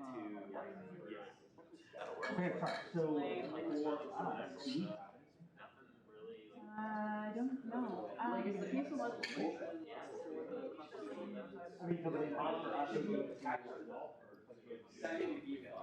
that's what people ratified, but I didn't know. And actually, Billy, Billy said he was gonna, well, I guess I was just gonna, Plus, I'm forgetting. Let's go straight to the chocolate, they don't know. Business, HHS, Art Side. Melody. Yep, just Melody. Grad, that's it. So who are we missing? Batman. How you doing, Tram? So we're doing college caucus time. So like all of the colleges are meeting and they're like ratifying constitutions. So No wonder last year this Senate gonna be very, very. I'm supposed to say, but I can do my nachos. yes, really quick fellas. Hey yo. Yeah, usually they don't know enough of what's going on in education. So basically, Actually, I'll be really honest. I don't think Mercy knows that they're honest. This might be. Yes. Well, that was in the presentation. So I got it. You're the only one. You have nothing to do All with the that. girls have to. Are you a yes on both of them? Even like, I just didn't know. So that's why I think we should try and like move them in. Okay, cool. That's all you need to do then. Just chill until we get back, which will be in about 5 minutes. Cool. Bye. Because Billy and Grace are still attending, eh? So right now, Yeah, so that's the only thing. So right now it is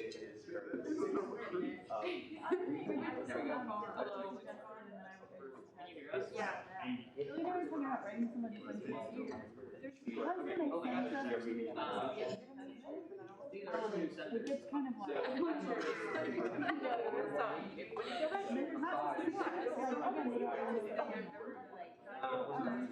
I gotta be able to get around.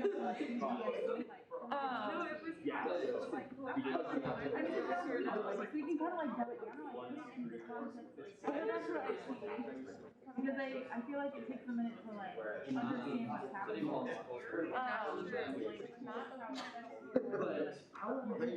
Anyway. And because when I was sending out the information for the allocation callback, or the student services callback, so they also don't know if so then like thankfully I said oh by the way, there's something here. And I was like, yeah. I was like, oh, Yeah, so I guess like so I think that would be helpful. Like, what we could do is at least like a current senator, so you know, like here's a person. Instead of like, I don't know. I mean, I have a lot of senators. Might be more than but it would even help us. One, what the I don't think they really care what it's called out there. And there's no worries about like fundraising on like that's like you get $500 in like there's $20,000. I'm kidding. I'm actually hey, solve that. There's worry more about that's $11,000. That offered opportunity. So like being able to solve that where I have that available would be a better way to like, hey, pay attention to this. So Billy and I at one point were talking about creating legislation. And then I did talk about how to communicate to DSC through that. Billy's shaking his head. You know me and asking about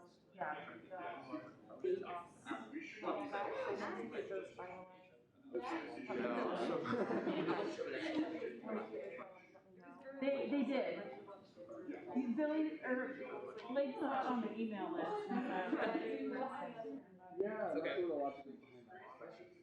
It's gotta be a system. Yeah. System issue with pieces. Yeah.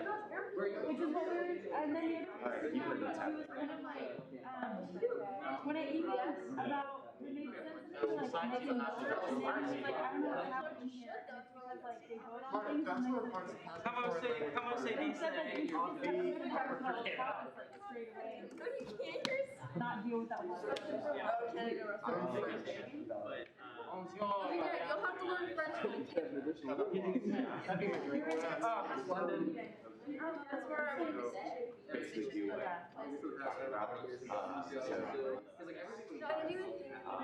if that passes, then I'm going to ask someone Or they have the Croatia.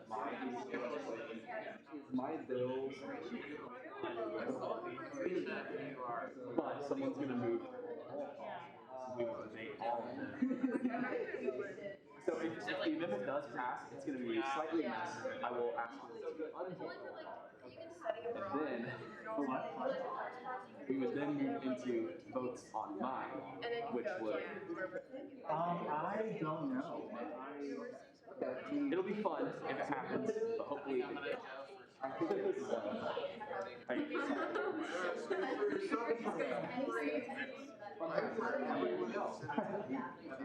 And I only know how to do this because I've done both. I have done both roll call before. Yes. I was thinking when I gotta catch some words like this, I'll explain it.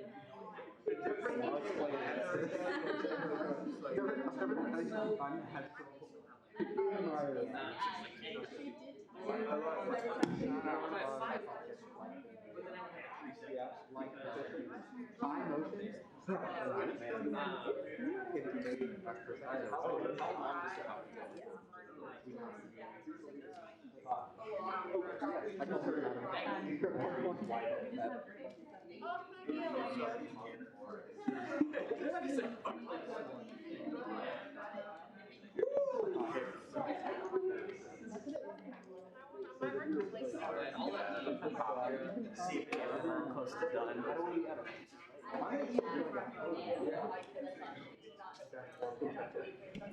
Hey everyone, we've got just a minute, so if you're on Zoom, please let me know if you need more time, but if we can start making our way back, that would be awesome.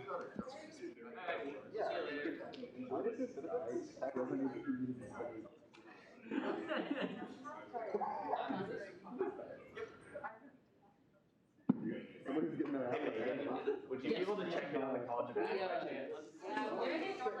I think the bowling alley. Thank you.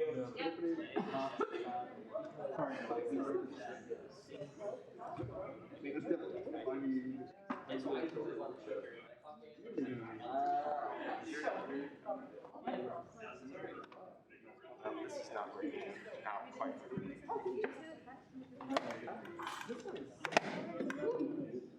Oh, they can't hear me. That makes sense.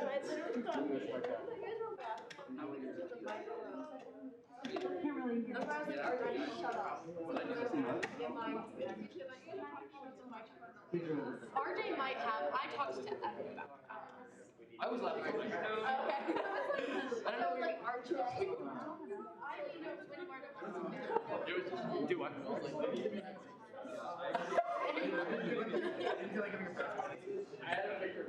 And then we started laughing. I was laughing. At the same time that you were laughing about it. I do love it. I do love it. Yeah. My favorite record. I do love the war.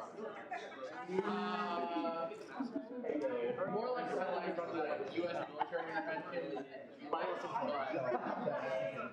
How better?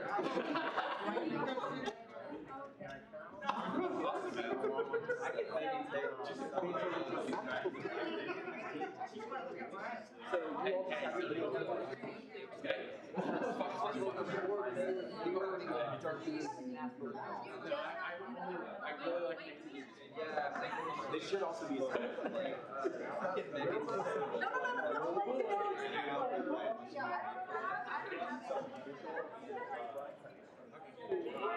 Like we don't need like.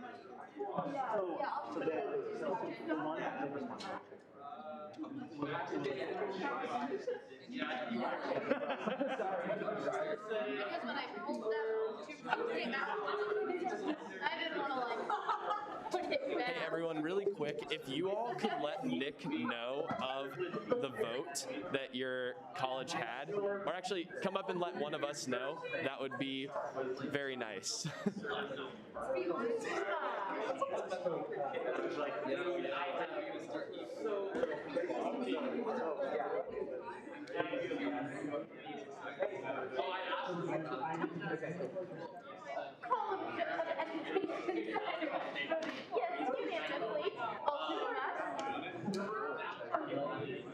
You're calling me. Okay, not like the title or the timer. He's here for the part again. I love it.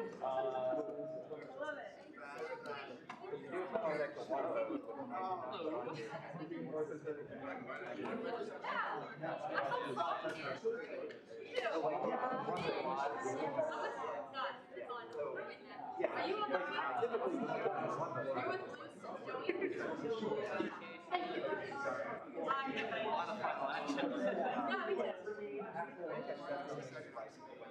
This is gonna be my first time, like, actually in on this. Like, the 2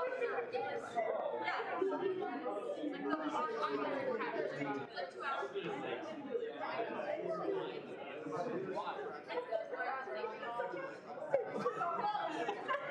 Preferably. He's just very blends it with the very dark. Oh my god, no way. I have like preferably friends in there.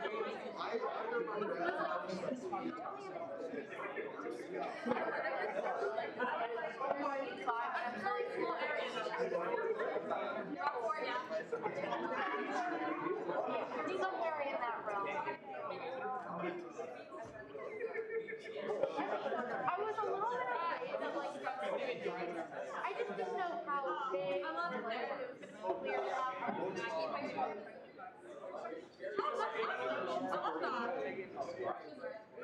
Oh, your eyes? That is so cute. It's so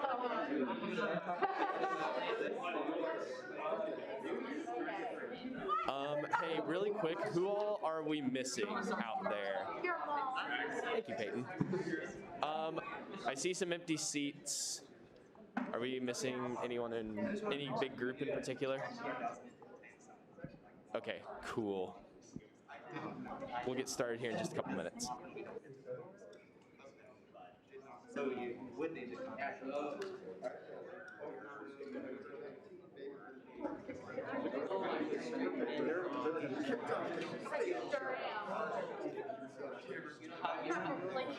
You now have an individual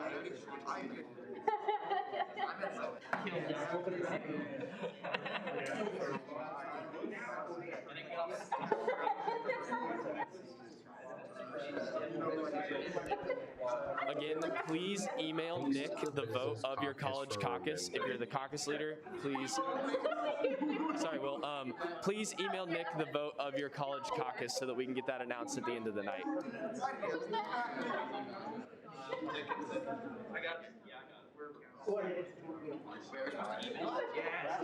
Yeah, if you wouldn't mind sending an email, actually. We'll see. I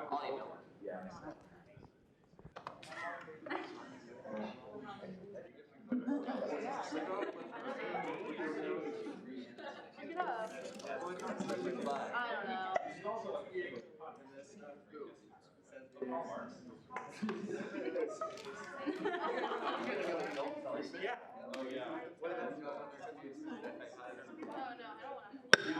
All right, we will go ahead and get started again. Thank you all so much for doing that. We will now move into approval of the allocations for the evening. We have our travel allocation to the Wildlife and Outdoor Enterprise Management Club. Is there a motion to approve the allocations? Chair Long. I move to approve the allocations. Second. It has been moved and seconded to approve the allocations. Are there any objections? Seeing none, our allocations will stand approved. We will now move into final action for the night. First up, we have Bill 212227. Will the author please come forward?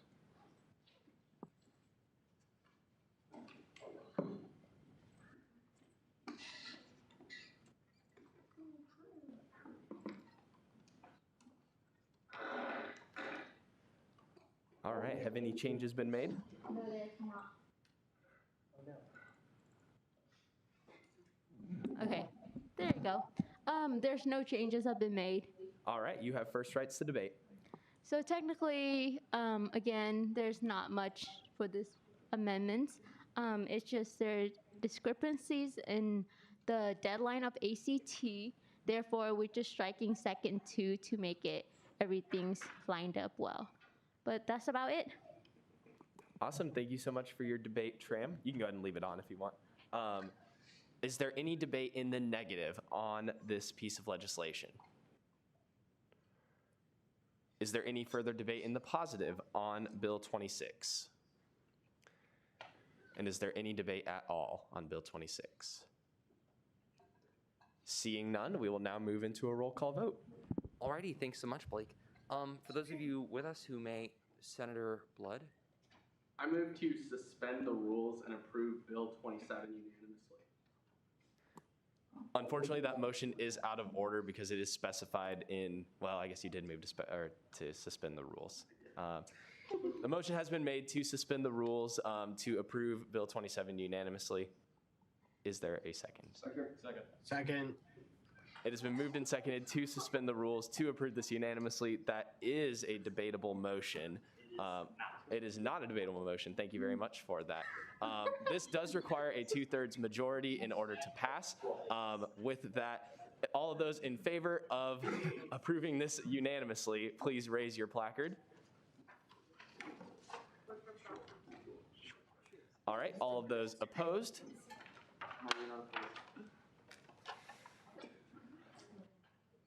And any abstentions? All right, the yeas did have it there by my visual.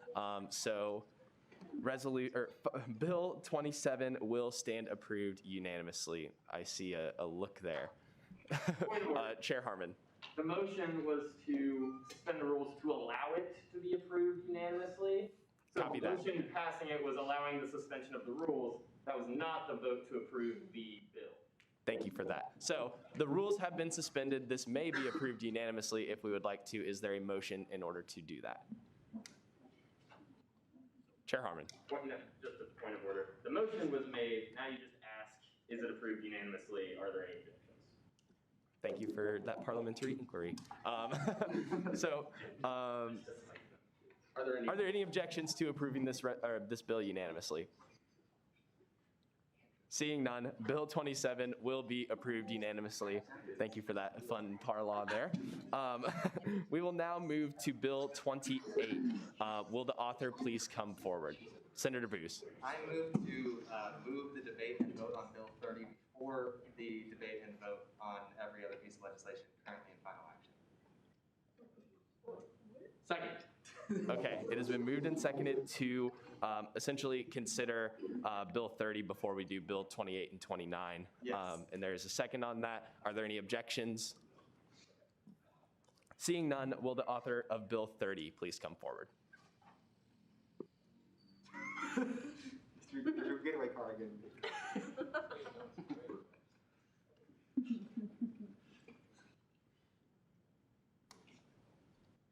Hello. Hello. All right. Oh, and also really quick to note, I did send out an email right before Senate with the most accurate and up-to-date version of Bill 30. I apologize for sending that out so many times this week. But with that, have any changes been made, Reed? Yes, so we updated the language in the bill to reflect Andrew's IRB legislation. There were some things that got missed in translation, mainly like statute numbers and whatnot that were updated just to be updated. And then we also nixed a social media account definition, and Senate Ops agreed that the definition of social media also included social media accounts, and we didn't see the need to duplicate that, so we nixed that as well. And those were all the changes. All right, you have first rights to debate. Awesome. So first, I just want to say a big thank you to Senate Ops for helping to format that. It was a good meeting with you all to fix it up just a little bit.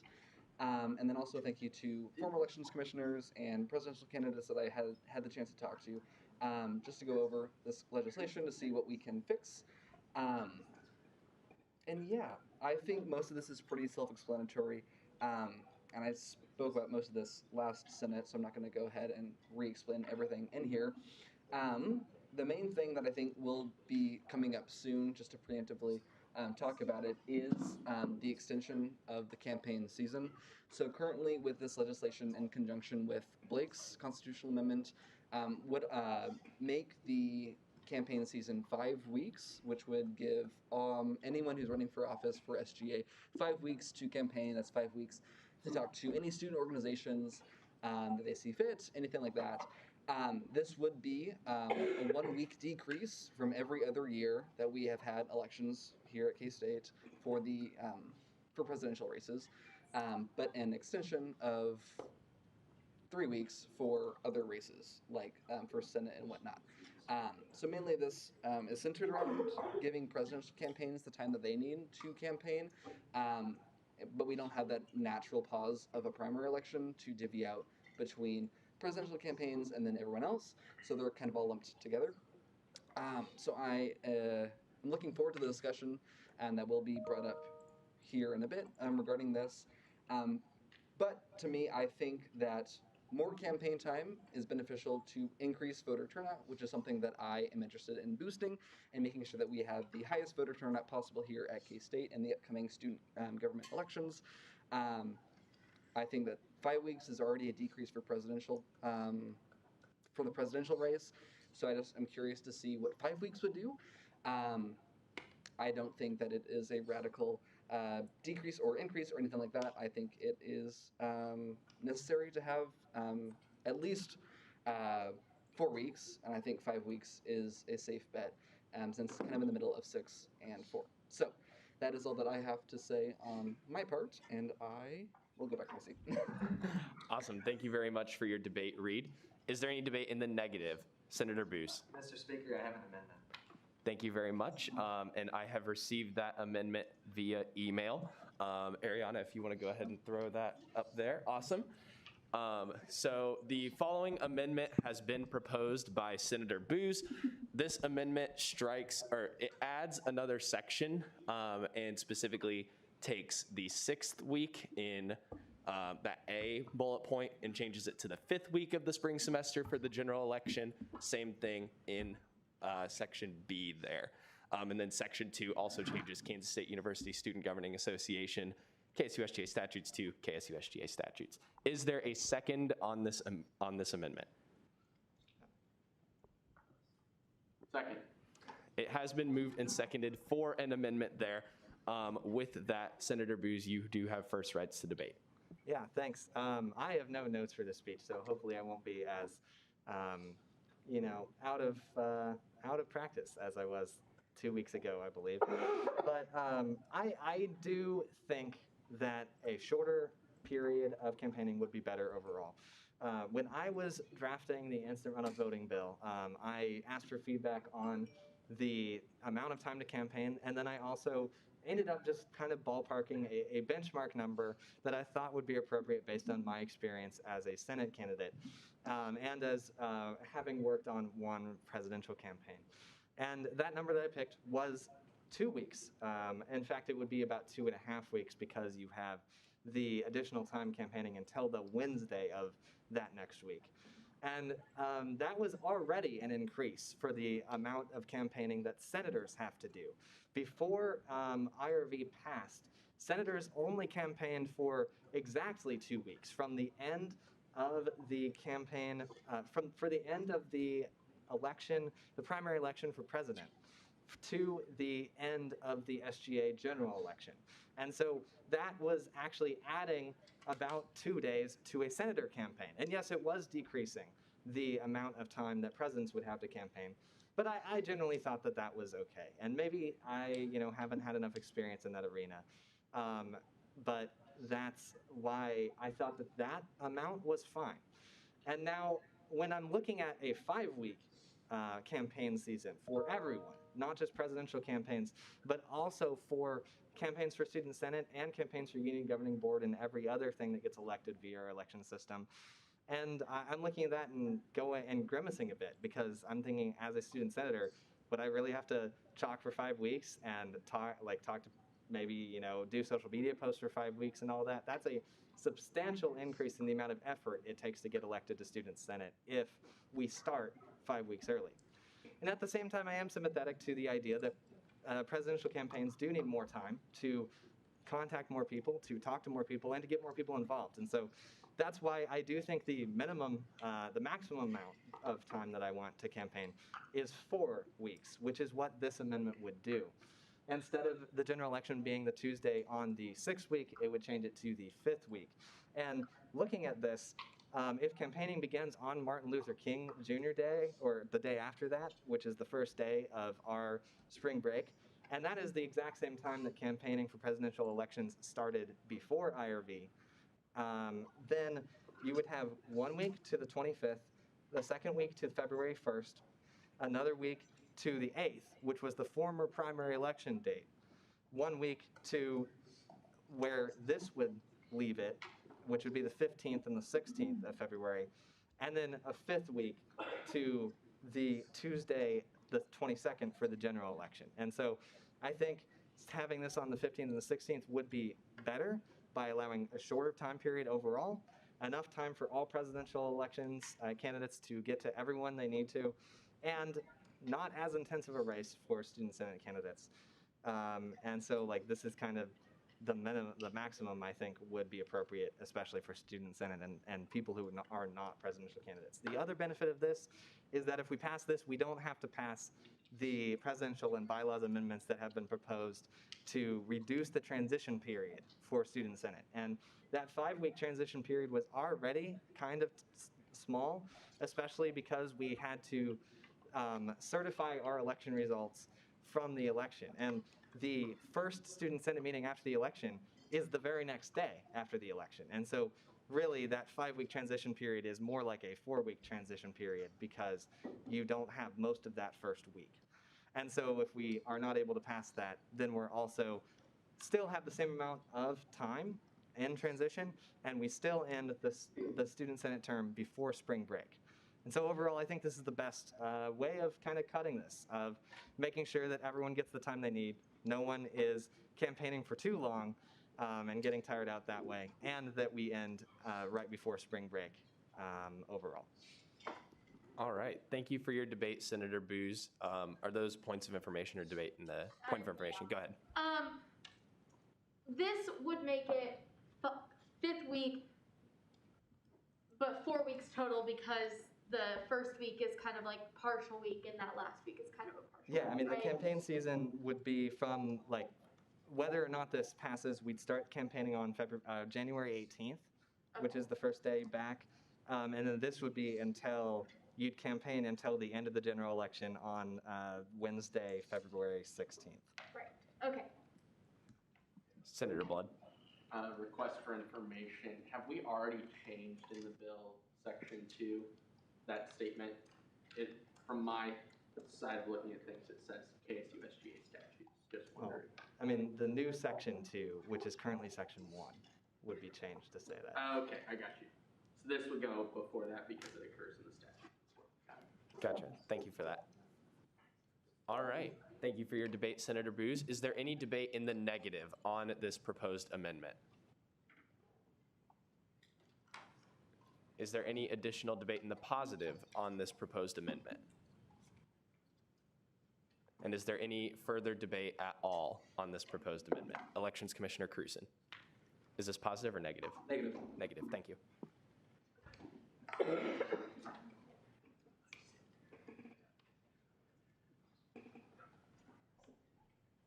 I know I kind of gave a preemptive rebuttal in my first debate. I just want to just quickly summarize here at the end before we vote on this.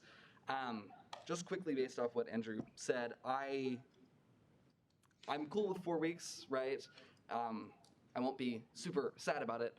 My whole thing is I think that we've already undergone some pretty serious changes with our election systems, with IRV and whatnot, and I think that we don't need to change too many things all at once, you know, kind of with how science experiments go on and whatnot. We should kind of do these changes a bit more slowly and incrementally. And I think if we could just have this upcoming election to be as similar to previous elections time-wise as possible, that's probably for the best, just so that there's not a radical difference between how many students candidates can talk to and whatnot. If we do this, if we keep it as is, right, and we keep it and the election season is 5 weeks and we think that's too much time, then we can always go back and fix it. I think too much time is better than not enough time, because if you have too much time, that's too many people you're talking to, right, and that's too many people that are voting, potentially. I think that's a good thing. If we don't have enough time, people are running out of time, then that's students that aren't being talked to, that's students' perspectives that aren't being thought about, right? And that's students that probably won't vote. So to me, I always think more time is better than less time, and that's kind of why I'm up here speaking. And from the presidential candidates that I have talked to, I know that the one thing that they were kind of freaking out about when it was 2 weeks originally was Greek life and Greek organizations. So they pretty much only meet on Wednesdays, and that's the only time that you can really talk to Greek organizations. So if you have 5 weeks, that is 5 Wednesdays that you can talk to these organizations. If you have 4 weeks, that is only 4 times that you can talk to these organizations, which drastically reduces that by 20% or whatever. I'm not a math major. So that is kind of the lens that I am seeing this through. And on the comment for senators and other offices, like Union Governing Board, I've never seen someone campaign for union governing boards. I'm not super worried about that. And really, I think that senators won't really use all 5 weeks. I think senators that want to use them can. Senators that don't. I think it shows tenacity, right? If you really want to go out and get it, you can. It doesn't force people to use this time at all. It lets people, like a lot of senators don't even campaign at all. They just put their name on the ballot and they end up here anyways because people drop out and whatnot. So I think that, like I said, having more time is better than less time. And yeah, that's it. Thank you for your debate, Elections Commissioner Cruson. Is there any further debate in the positive on the proposed amendment? Is there any additional debate in the negative on the proposed amendment? And finally, is there any debate at all on the amendment? Senator Booz, positive, I'm assuming? Positive, yeah. No, I don't want to be talking back and forth all day, and so I was hoping to get more people involved in this. But yeah, I mean, I do partially disagree with some things. Like, I do think that there is an amount of time that would be too much. For example, I think that if we started campaigning as soon as we got elected, I think that would be too much. And so, the real problem is to define what amount is too much. And I think, especially for student senators, and especially for people who are the people who really want to get elected, I do think that 5 weeks of campaigning is too much. While I don't think that 4 weeks of campaigning for president is too little, I do think you can get almost the same amount done in that amount of time as you can in 5. And I think that continuing to extend this would just serve to make the time requirements on the people who are running just a little bit harder per week. And I do think that, for me, where that crosses that line is from 4 to 5 weeks. And so, I mean, really, that's your decision. And I don't know what I'll do exactly on the bill, but I do think that this would be net better. And I do think that changing this election date is not a major change. I do think, I think it would be more in line with what we currently, what we did before IRV, as opposed to the amount of time and effort you have to put in compared to the 5-week amount. And I think overall, this is actually the less radical change than the bill is. So, if you want to have a little bit less time campaigning and a little bit more time in transitioning, please vote for the amendment. Thank you for your debate, Senator Booz. Is there any debate in the negative on the proposed amendment? Chief of Staff Billman.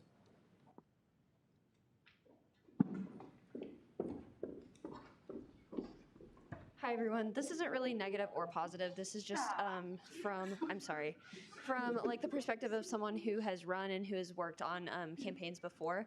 I do want to say that I see the value in both sides here. I see the value in having more transition time, particularly as someone who served as the Speaker pro tempore and was actively putting forth effort to transition new senators. I think that can be a really good comprehensive process and should be something that we take very seriously. However, just for perspective as far as running a campaign goes, for those of you who don't know, I lost my race for student body vice president last year. Shout out to you, Cameron and Michael. Anywho, that extra week could, frankly, the election season is exhausting, and it's one of the most taxing things that you can go through. It's exhausting to be put on public trial, basically, for that long of time, and it can be, tiring and all of that. However, an extra week really affords the time to reach out to other groups. So I'm thinking I'm involved in the College of Education Ambassadors. We meet monthly. If I wanted to go speak to College of Education Ambassadors, and I had 5 weeks instead of 4, and we just so happened to finally like squeeze in there, and I was able to tell about SGA to this other group of people, that fifth week to me is worth all the difference. And that's just one example with different, clubs and organizations that meet at different times who we might want to campaign to or whatever, or just tell them about SGA. So that's just a bit of perspective. If anyone has any questions about the elections process or whatever, I'm happy to answer. Thank you, Chief of Staff Billman. Is there any further debate in the positive on the proposed amendment? Oh, Senator Kramer. I just had a question. So where would this put like the start of the next SGA term if we were to move it? Yes, so if we did the amendment, I have plans if we did the amendment and this passed with the legislation that I have later. So that question will be answered depending on what happens with this legislation. Ideally, though, still the first meeting of the new term would be the first week after spring break. Obviously, depending on if things pass tonight. But. All right, is there any further debate in the negative on this amendment? President Dowd.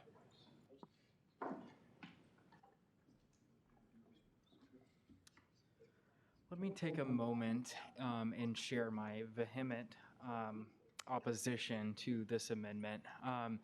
Having ran one campaign and having ran in a second campaign, I think that there first must be expressed the immense value of having as much time as possible to connect with student orgs. And I mean this in a sense that the entire value of our election system is that we are able, as candidates, to go around to individual organizations and talk to as many as we possibly can. And I get that it is just 1 week, but trust me when I tell you, every single week matters. And on top of that, I have never felt a more invigorating time in my life where I felt more connected to the grassroots of the student body of K-State. And that was during campaign season. And that allows for more time for individuals to, one, pitch their ideas to student orgs and receive feedback, but two, and most importantly, to have that opportunity to ask for what student organizations are actually facing throughout their day-to-day operations. And I think that that is a question that we don't ask organizations nearly enough because we're too busy with all the priorities and current day-to-day operations of our leadership roles. And so while it might seem like campaign season is just a waste of individuals' times, I argue very much in opposition of that of that statement because campaign season allows for the concerns of students to be heard more so than really any other time that is organically created throughout our leadership in these roles. And on top of that, I would also like to hit on this idea of the transitionary period. I really don't do transitions very well. But what I can tell you is that I could not express to you how much I hated feeling as though I was trapped and waiting for my first day in office to finally happen so that our team could finally put into motion the ideas and the initiatives that we had ran on and collected so much feedback for. And in that process, of course, we didn't have spring break. And so that made things look a little bit different last year because we didn't have that extra buffer week. But I firmly believe that having that shorter transitionary period allows for the candidates to really get off on a rolling start and take the momentum and the energy that they had from the campaign and directly put it into action. And while that is just 1 week, I can assure you I wish I would have started a week sooner, and I wish that I could have an extra week at the end of this campaign, or end of this position as well. So I'll stand for any questions, but since we don't do that anymore, I'm just going to leave. Bye. Thank you for your debate, President Dowd. Is there any debate in the positive on the proposed amendment? Is there any further debate in the negative on the proposed amendment? Vice President Koger.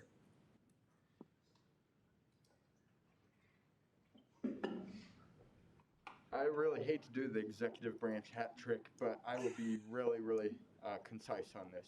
One thing that I've really heard frequently, and a point that I wanted to bring up really fast, when you talk to people that do not know anything about student government, and you ask them, what do you know about student government? What is one of the most common things you've heard of?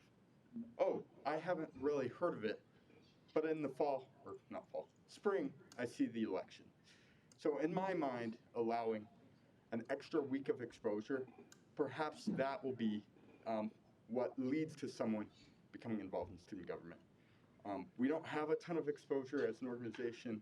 We're not the shiniest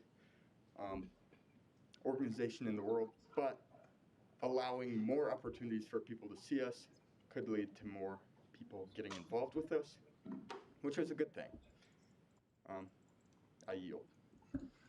Thank you for your debate, Vice President Koger. Is there any debate in the positive on the proposed amendment? Is there any debate in the negative on the proposed amendment? Is there any debate at all? Seeing none, we will now move into a hand vote for the proposed amendment. All those in favor of adopting the changes that you see on the screen here, please raise your hand. Proxies, you get to raise 2. Gotcha. All of those opposed, same sign. All right, the nays have it. This amendment will fail. And so with that, we will now move back into debate on the original bill that is on, not in your agenda, but the one that I sent to you all. So we will begin debate on that piece of legislation. Again, I am seeking debate in the negative for this piece of legislation. Is there any further debate in the positive on Bill 30? And is there any debate at all on Bill 30? Seeing none, Caucus Leader Lynn. I move to bulk roll call bills 28, 29, and 30. Second, I'll second that. It has been moved and seconded to bulk roll call bills 28, 29, and 30. Are there any objections to bulk roll calling those 3 bills? Seeing none, the author of Bill 28 is me, so I'll go ahead and step up.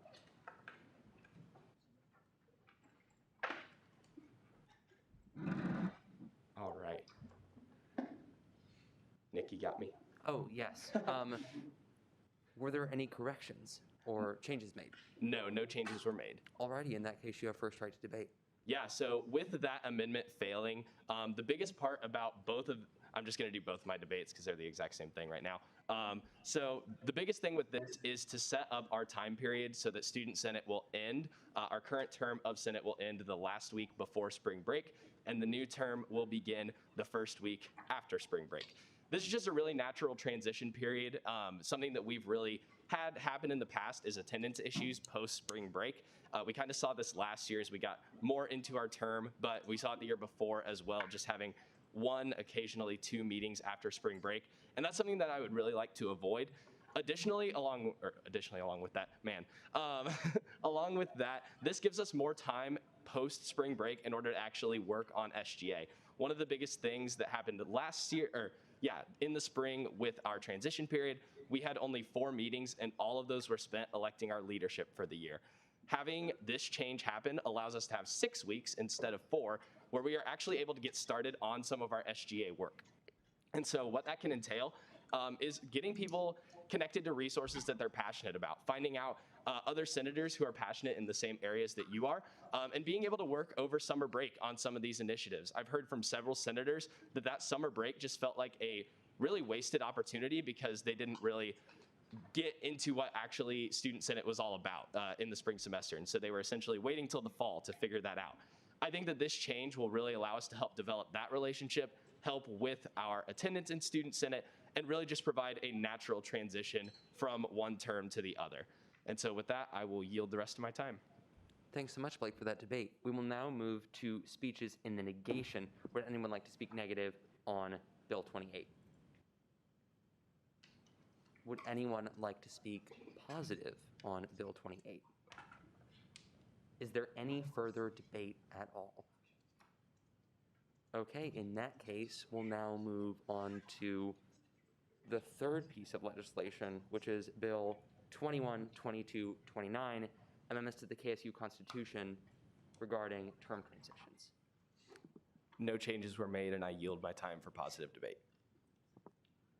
Alrighty, is there any debate in the positive? Is there any debate in the negative? Is there any debate at all? All right, fantastic.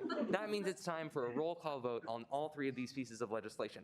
So, to explain two things, how we vote for people who are not familiar with that, and number two, how we do roll call voting.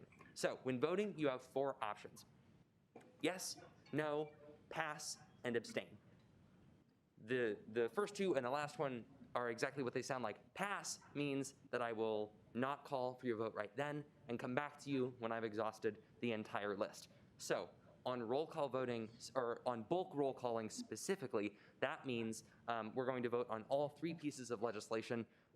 Let's please go in order of the numbers. So 1, 2, and 3 are bills 28, 29, and 30 respectively. Say yes to 1, 2, and 3, yes to all, yes to 1 and 2, no to 3, if you insist.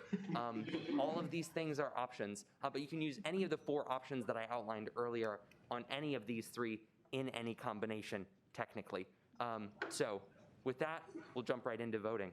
One quick note before we do, because these amend different governing documents, each of them, they all require different thresholds to pass. So Bill 29, because it's a constitutional amendment, requires 3/4 of those selected and qualified. So just because someone isn't here, their vote still, we essentially have to reach a certain threshold. The bylaws amendment requires 2/3 of those selected and qualified. And then the elections regulations code for Bill 30 is just a simple majority of those present. So anyway, with that, take it away. Alrighty, hot dog. Bain. Yes to all. Thank you. Bannister. Yes, yes, abstain. Barron. Yes to all. Bellamy. Yes to all. Binkley. Yes to all. Blood. Yes, yes, pass. Booze. Yes to 28, yes to 29, abstain to 30. Bray. Yes to all. Kahlo. Carr. Chappas. Yes to all. Compton. Yes to all. Croslow. Yes to all. Cunningham. DeMott. Yes to all. Doc. Yes to all. Dunlap. Yes to all. Ansero. Yes to all. Asslinger. Yes to all. Fields. Yes to all. Fuss. Yes to all. Gann. Yes to all. Glasscock. Yes to all. Holland. Yes to all. Hotzel. Yes to all. Jambunathan. Yes, yes, yes, by proxy. Kidd. Yes to all. Koch. Yes to all by proxy. Kramer. Yes to all. Lister. Long. Yes to all. Lynn. Yes to all. Marquez. Mayor. Yes to all by proxy. McPhee. Yes to all. Meyer. Yes to all. Middaugh. Yes to all. Nelson. Yes to all. Pineda Gomez. Porter. Yes to all. Prester. Yes to all. Richenberg. Yes to all. Riffle. Yes to all. Rook. Yes to all. Solomon. Yes to all. Scharnhorst. Yes to all by proxy. Shear. Yes to all. Splekel. Yes to all. Stout. Yes to all by proxy. Thomas. Yes to all. Fulgamore. Yes to all by proxy. Wallace. Warren. Yes to all. Willis Jackson. Yes, yes, abstain. and Willis Reese. Yes to all by proxy. Okay, fantastic. Now we're going to go back through the passes. Senator Blood on Bill 23. Or no, Bill 30. Abstain. Okay. Let's see.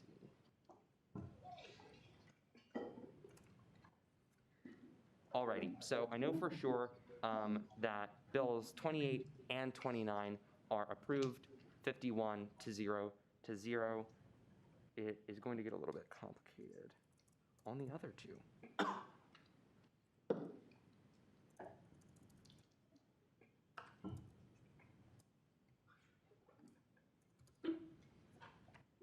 Okay, perfect. By my record of 47 to 0 to 4, the constitutional amendment, Bill 30, is also approved.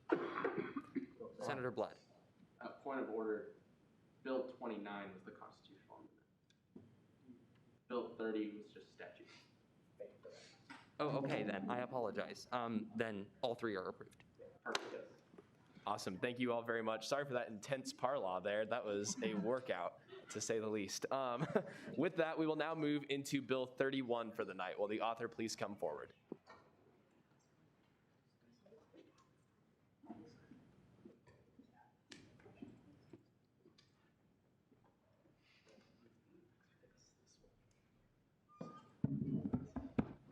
All right. Have any changes been made? There have not been any changes. Senator Blood. We added a whole section to this bill. Were changes? You added the section about changing every mention of privilege fee to student Oh, services. yes. Those changes. Yeah, that change was section 4, and then there was another small change on line 520. That one accidentally said section 4 last week, but it now says section 5. So with that, you have first rights to debate. Hello, everybody. Consider all of the various committee chair reports over the past number of weeks and all of that information a large part of my debate. You all have all been, I hope, been kept adequately informed by all three of our efforts to keep you all super informed on this process because, frankly, to try and summarize it all up into one debate just for the final action, A, isn't doing it justice, and B, I don't think would do it justice for you all to be voting on it. So I hope that you've been paying attention. If you haven't, welcome to the fiscal year 2022 insufficient funds callbacks. This is the entire process, just as a brief overview, again, was this entire multi-week process where we intook all of the impact statements from all of the student services fee entities, read every single word, the we there being initially Blake, Michael, and myself, drafted these initial recommendations, which were at first just initial recommendations, but were then submitted to the Student Services Fee Committee, who reviewed them, used all of the same impact statements that we had, shared all of the information from private meetings that I had with entity directors, and they vetted and reviewed all of the same information that we had, asked tons of really good questions, and ultimately decided to recommend the changes as we made them forward to Senate favorably unanimously in our meeting earlier this week. So you can see all of the percentages, both above for percent callbacks for student services fee entities, as well as those reserve account cash sweeps. And this all totals just over $1.65 million that is going to be recalled and able to be used out of bond surplus to offset our approximately $2.1 million deficit this year. So that leaves some of that deficit that will still remain needing to be filled out of bond surplus, but these callbacks go a long, long way in achieving two really important goals. The first of those goals is the short term, to address this year's insufficient funds, our $2.1 million deficit. The second goal is the long term, and in looking through all of these entities provide a good general understanding of where they're all at and start to use these callbacks as a potential starter point of the conversation for the total fee allocation in your future. This legislation specifically does not alter multi-year changes to the contracts like the insufficient funds process did last year. These are purely only for this year, for fiscal year 22. But going through all of this goes a long, long ways to meeting that goal of approximately half of the deficit coming from entity callbacks, about 1 million. You can see the total being that 1,176,269 number. And then we were also able to find a lot of extra help for the bond surplus account in those reserve cash sweeps, which is 474,324.76. And that is really important to continue the long-term health of bond surplus, give us more tools to lengthen the road that we have ahead of us, because it is a long road ahead of us to try and get this total fee allocation down. And we expect to continue having this deficit for the next year, but passing these callbacks gives us the tools that we need both to fix our short-term issues this year and give us better tools to continue addressing these problems into the future. Entity directors have had these numbers, this exact legislation, as it was sent out a week ago, and I'm happy to report that I have not received any emails to me, at least, with specific concerns or wanting to meet. I did a lot of meetings with those entity directors in the lead up to making these recommendations, but if any of you have heard from entity directors who are specifically concerned, I invited them in that legislation to be here in both of the Senate meetings last week and this week, and in both of the Student Services Fee Committee meetings. We were pleased to have David Levy, the director of the Collegian, with us here last week, and he even voiced some of his support along with Derek Jackson for the intentionality of this process. And so I know, more on a personal note, I am extremely proud of the work that we were able to do and of the connection and intentionality we were able to have in reading through all of these impact statements, meeting with entity directors, and making these recommendations. And I am more than happy to hear if there are any concerns, try and address any of those concerns if need be, or see if Student Senate also feels like these are the good and proper tools that we need to pass to address some of these issues. So I'm going to wrap that up.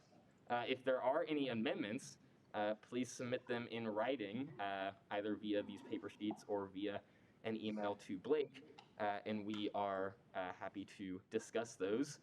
Instead, if you do have a specific concern about the legislation, like a specific entity number, I would recommend and urge you to submit an amendment and allow us to direct our discussion on that particular number instead of doing like the entire bill discussion, but through the lens of one specific entity. It's more germane and more easy for the Assembly to make its decisions if you submit an amendment that we can then debate. So, much thanks to all of you for hanging in with us through all of the spreadsheets and numbers over the last number of weeks, and I am glad to get this kind of on the final action floor tonight. Awesome. Thank you very much for your debate, Max. Is there any debate in the negative on this legislation? This is not debate. Could we do on line 489 add reserve account after respective? 489. So you were actually on it. 449? 489. 489. Sorry, because it's just like each, it currently says each respective to bond surplus. And that doesn't make any sense. Yeah, thank you. I will get that put in there.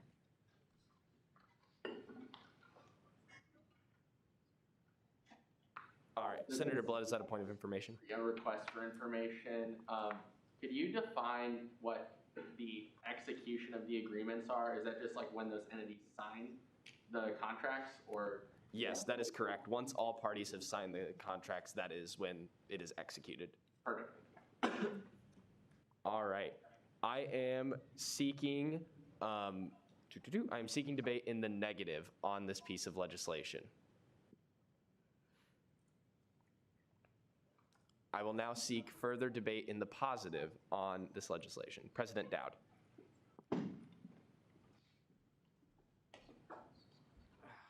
This is always embarrassing. I am speaking. I know I've talked a lot tonight. Y'all are probably really tired of hearing from me, but I can't. Yeah, I know, Cameron. I should really just shut up at this point. I could not say anything on something that we have spent collectively, just in the time that Max, Blake, and myself have spent in the same room together, 27 hours on over the last 3 weeks. And considering how much that we have poured into this, I just need everyone to know that like this was a long process and took a lot of very intense discussion and debate amongst the three of us, and of course afterwards as well. I welcome any questions, any challenges to each of those. But more importantly, I wanted to use this time to re-emphasize that goal 2, and that is the long-term solvency of the student services fee, is not fixed by this bill. In fact, it still looms largely in the air as far as if we will ever be able to totally reduce the deficit that we have at this moment. That question still remains and will remain until action is taken as we continue throughout the rest of this term. And I will remind the body that of the current trends that have happened, and by current I really mean in the last 10 years of the fee. We have increased the total amount of payment per student on the fee by $100 since 2012. That is a $100 increase in the last 10 years on top of that total allocation made by the student services fee has remained largely the same, only facing about a 2% reduction in 2 separate fiscal years, not taking into account the amount that was reduced during last fiscal year because of COVID. Our enrollment has declined since 2015. I did not pull the exact numbers on that, but there has been an enrollment decline. Our revenue source has declined. Our total allocation has remained the same. And the total amount of the fee can no longer increase because KBOR has been very strict about not allowing increases this year. We're going to have to get creative. We're going to have to find new solutions and new ways to manage this money. And we're going to have to make sure that we're really evaluating critically the services that are offered to students and how much funding those services should be provided. I think I'll leave you all with this one last point. I have said it from the beginning, and I'm going to keep saying it again and again and again. By far, one of the coolest things that I get to say is that we as students have the capabilities and the sole jurisdiction of managing a $15.5 million fund. That is unheard of. Like, that seriously is unheard of. The next closest group is Iowa State and Texas Tech. And they're at about $12 million. That's $3 million. I'm never going to see $3 million in my bank account in my life, probably. So I just want to call that out. Like, this is an incredible example of shared governance to the highest degree. And it brings me so much pride that whenever I'm interviewing people and we're asking questions for our next university president, and they ask us students, what are you most proud of K-State? What's the most exciting thing as a student that you feel? And I get to tell them that we as students have this model of shared governance and have this idea that we are entrusted to this and are entrusted to be good stewards of this money. And that's incredibly cool to watch their faces and say, wow, that is an institution that values the voices of students, not just in listening to them, but letting them take action. And if there's any questions, let me know. Bye. Thank you for your debate, President Dowd. Is there any debate in the negative on Bill 31? Is there any additional debate in the positive on Bill 31? Last call for debate and/or amendments on Bill 31. Seeing none, with that, we will move into a roll call vote. Alrighty, thanks so much, Blake. Time for a much simpler roll call vote. Just yes, no, pass, or abstain. Bain. Yes. Bannister. Yes. Barron. Yes. Bellamy. Yes. Binkley. Yes. Blood. Yes. Booz. Yes. Bray. Yes. Kahlo. Carr. Chappas, Yes. Compton, Yes. Croslow, Yes. Cunningham, Demott, Yes. Doc, Yes. Dunlap, Yes. and Saro, Abstain. Esslinger, Yes.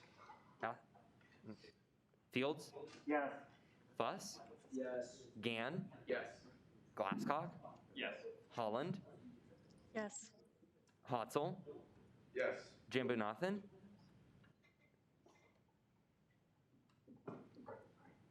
Kidd, Sorry, yes by proxy. thank you, Creighton, Kidd, Yes. Koch, Yes by proxy. Kramer, Yes. Lister, Yes. Long, Yes. Lynn, Yes. Marquez, Mayor, Yes by proxy. McPhee, Yes. Meyer, Yes. Middaugh, Yes. Nelson, Yes. Pineda Gomez, Porter, Yes. Prester, Yes. Richenberg, Yes. Riffle, Yes. Rook, Yes. Salmon, Yes. Scharnhorst, Yes by proxy. Shear, Yes. Splekel, Yes. Stout, Yes by proxy. Thomas, Yes. Volgamore, Yes by proxy. Wallace, Warren, Yes. Willis Jackson, Yes. and Willis Reese. Yes by proxy. Alrighty, on a vote of 50 to 0 to 1, that legislation is approved. Awesome. Thank you all very much. We will now move to Resolution 32. Will the author please come forward?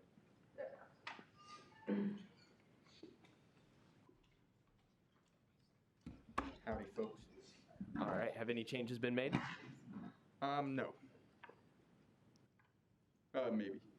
The numbers were slightly adjusted. Changes were made. Yeah, the changes that were made there, the DSP Graduate Research Assistantship on line 134 under the allocated FY 2022 column, that was 0 last week. That was actually allocated $9,980 last year, and that $9,980 was added on the line 157 total there. And then just a small grammar change in section 2. Yes, thank you for that, Blake. Sorry about my errors. Luckily, I believe that may be the only error of this. Couple things I didn't hit on last week when I introduced this. One, we did allocate over our amount. I'm not sure why I didn't mention that. The reason that the committee deemed this necessary is the reapportionment that took place a couple weeks prior. Maybe it was, I think, 1 or 2. I don't recall. My brain. But we deem this necessary as the money is just now there. I believe it was reapportioned to 98% of one allocation, so roughly, I believe it was $318,000 in reserves. Really, we saw a lot of proposals with value. We had 4 more proposals than the previous year, and we really wanted to give students opportunities to receive the funding here. We only had, like I said, 4 proposals we didn't fund. 3 were new GA positions. 1 was a scholarship proposal. The scholarship proposal was specific to an academic program. None of the other scholarships really aligned in that area, so that was part of our decision-making process. Yeah, and then a lot of the ones that you see that we didn't fully fund, in most of those circumstances, and I'm certainly able to answer questions. I know we don't really do that anymore, but I'd be happy to answer any specific questions towards the entity that we didn't fully fund. Majority of those were because of requests at $8 an hour, and we're only able to fund $7.25 per the bylaws. Yeah. Awesome. Thank you very much for your debate, Cameron. Senator Blood. A correction on line 164 after account at a comp. Soiled again. Thank you for that, Senator Blood. All right. Is there any debate in the negative on this resolution?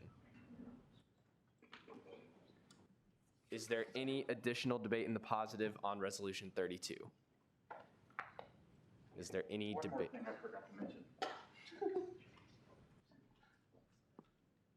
I know I went up directly after the ringer, like $1.6 million. Whew, that's a big decision. Please don't tread this one lightly either. $340,000, that's 1/5. This is the same thing that Michael was talking about with the shared governance. Like, this is an incredible responsibility bestowed on us. And, like, although it may not be in my best interest for you to, really take a close look, I mean, I do believe in the diligence of our committee, but don't tread lightly making these decisions. Thank you for that, Cameron. With that, I will seek any debate at all on Resolution 32. Seeing none, as this is a resolution, we will move into a hand vote. So same rules, all of those in favor, proxies you can raise 2, please raise your hand. All those opposed, same sign. All right, with that, Resolution 32 will pass by a hand vote. Thank you all very much. We have exhausted our voting agenda for the night. With that, we will now move into introduction of allocations. Is there a motion to consider Bill 32? Chair Long. I move to consider the allocations. Oh, yeah, that's right. It has been moved to consider the allocations. Is there a second? Andrew. Thank you. Thank you for that. It has been moved and seconded to consider the allocations. So our one allocation for the night is the travel allocation to the American Nuclear Society of the Kansas State University chapter. They are going to the winter conference on November 30th through December 3rd in Washington, D.C. Their request was $750 and recommended funding was $300. With that, we'll move to introduction of legislation for the night. First up, is there a motion to consider Bill 33? Caucus Leader Lynn. I move to consider Bill 33. Second. It has been moved and seconded to consider Bill 33. I'm the author. Alrighty. So that's Bill 34. Here's Bill 33. Amendments to the KSU SGA bylaws regarding parliamentarian responsibilities by Blake Phillips, sponsors Ariana O'Donohue, Blake Phillips, and Nick Saya. Whereas the Kansas State University Student Governing Association should continue to evaluate how its current practices are reflected in its governing documents. Whereas the Student Senate parliamentarian has not assisted with setting the agenda for at least the past 3 years. Whereas the Student Senate parliamentarian is currently in charge of operating technology during Student Senate. Whereas Student Senate governing documents should be reflective of current practices within KSU SGA, and whereas this change accurately outlines the current duties of the Student Senate parliamentarian. Be it enacted that Section 1, Article 4, Section 3 of the KSU SGA bylaws shall be amended to read as follows, and that change happens on line 36. Striking assists the Speaker of the Student Senate in setting the agenda, and adding in manage the preparation and operation of technology during Student Senate. This includes but is not limited to web conferencing, presentations, microphones, and live streaming. Alrighty, thanks so much, Blake. Are there any questions or corrections for the Speaker? Senator Booth. Should there be a comma after includes on line 37? Yes. We can get that change written down. You probably should have Caught that. but sorry It's about coming that. back to us either way. Alrighty, I've got that down. Are there any further questions or corrections for the Speaker? Chair Harmon.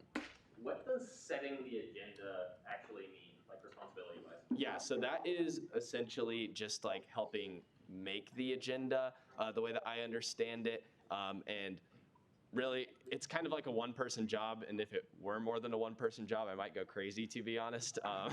There's a ton of meticulous things that go into that, so yeah, that's how I understand it to be. The only other thing I could see is what legislation goes on the agenda, but that just comes straight from ops. Thanks, Max. Senator Blood. Is setting the agenda part of the Speaker of the Student Senate's duties and responsibilities, or is no one technically in charge of this if we strike this? I believe I'm in charge of making the agenda. I'm not actually 100% sure if that's on my responsibilities, but Well, yeah. yeah, we'll check on that. But I would hope that a future speaker would not refuse to make the agenda. That would be very unfortunate. Alrighty, are there any further questions or corrections for the Speaker? Fantastic. With that, we'll move on to Bill 212234, amendments to the KSU SGA Constitution concerning College Council concerning College Council ratification. Is there a motion to consider? Chair Long. I move to consider Bill 34. Second. It has been moved and seconded to consider Bill 34. Will the author please come forward? Alrighty, thanks so much, Blake. All right, so this is what I was referencing earlier when we did the annoying thing with College Caucus time to ratify our amendments. So the way the process works now, when we pass a constitutional amendment, as we are very fond of doing in this term, we have to, once that passes the 3/4 vote threshold, then I send it out to all of the college councils, and they have to get back to me with their approval. The problem with that process is that it takes 6 weeks from when I send it to them, or 6 regularly scheduled Senate sessions, to when we can basically take matters into our own hands and approve it ourselves like we did tonight. The core of the problem is that the college councils as a system exist more in concept than in reality. In some schools at this university, college councils are very robust and well developed. The Graduate Student Council is a great example of a college council that does its job of representing students. But in other colleges, they've taken on very different roles. Oh, I'm so sorry. I went to summarizing. Okay, yes, I will read it, Senator Cruz. Alrighty. Chair Long. I move to allow the author to summarize. Second. It has been moved and seconded to now allow Nick to summarize. Are there any objections? Seeing none, you may continue. Delightful. Okay. So, continuing with the summary. Thank you, Jacob. Yeah, the problem is, in many other academic colleges, the college council simply does not exist. The College of Health and Human Sciences, for example, has tried for many years to get a college council started, and they have not been successful. So the problem we arrive at is that anytime we want to pass a constitutional amendment, we're just delaying our progress by 6 weeks so that it circles back to us and we can say yes to it again. I think that's really frustrating, and it actually has produced tangible harms. Blake and I explored a situation in which a student with like a very low amount of credit hours might be interested in Student Senate, but because we didn't ratify the college, the credit hour bill until tonight, that really wasn't an option for them. So I want to make sure that when we say yes to a constitutional amendment, it actually happens. And I am of the opinion that a 3/4 vote is a sufficiently high enough burden. And it's not just the 3/4 vote of everyone in the room, it is a 3/4 vote of every senator that we have sworn in and is qualified to present. So that's out of everyone possible that could show up. Everyone that doesn't show up is already a no vote. Anyway, that's a very high burden. I think it proves what we want it to prove, and we should just make the process simpler. All right, thank you for that introduction. Senator Blood. Get in first. Senator Booz. Yeah, how long did it take for us to approve the amendments that we approved tonight? I'm actually not quite sure. Like how long? Yeah, how long has it been since they were passed and we approved? Well, one of them concerning credit hours was passed during the last term, so that amount of time. The other one, I want to say, was passed during the beginning of this semester. I could do research and find the exact data. Yeah, that was passed at the second meeting of this term, so April 15th. Yeah, and as a point of information, I guess I should have looked at it. Bill 2021-43 was March 25th, 2021. Say that one more time. It was passed on March 25th, 2021. So, I mean, that would be. Are you talking about the credit hour bill? Yeah. Okay. Gotcha, thank you. Senator Blood. For the senator who didn't have didn't have that 12 credit hour threshold, were they allowed to join Student Senate, and what was the process?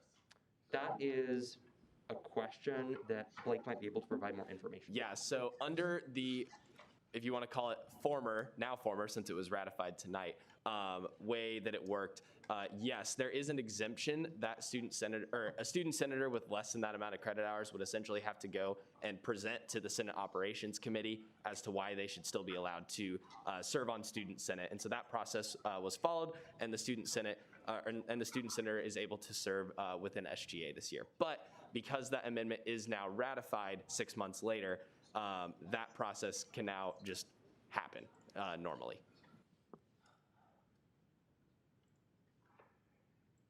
Are there any further questions or corrections for the author? Seeing none, thank you very much, Nick. With that, is there a motion to consider Bill 35? Chair Porter. I move to consider Bill 35. Second. It has been moved and seconded to consider Bill 35. Will the author please come forward?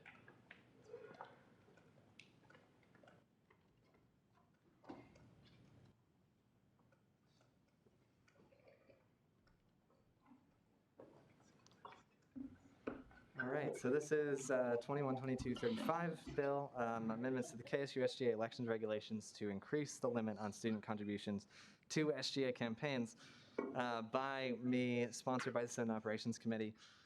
Whereas the Kansas State University Student Governing Association should strive to make elections more accessible, whereas the current limits on contributions to political campaigns from qualified students of Kansas State University were established on January 20th, 2005, and have not changed since their inception.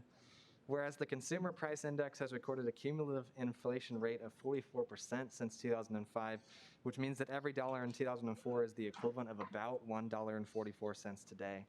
Whereas if the KSU SGA contribution limits were automatically adjusted to the CPI, presidential tickets would be able to accept $28.77 from any other student, and other candidates would be able to accept $7.19. Whereas setting the amounts that campaigns can accept at $30 and $10 respectively would result in amounts that are over the current rate of inflation. And whereas allowing campaigns to accept additional donations from students will reduce the amount that campaigns rely on out-of-pocket funds, resulting in more accessible elections. Be it enacted that Section 1, Chapter 1, Section 01-118C of the Kansas State University Student Governing Association statute shall be amended to read as follows. Strike $20 and add $30 on line 39, and strike $5 and add $10 on line 43. Section 2, this legislation shall take effect upon passage by the Student Senate and signature of the Student Body President. Are there any questions or corrections for the author? Senator Glasscock.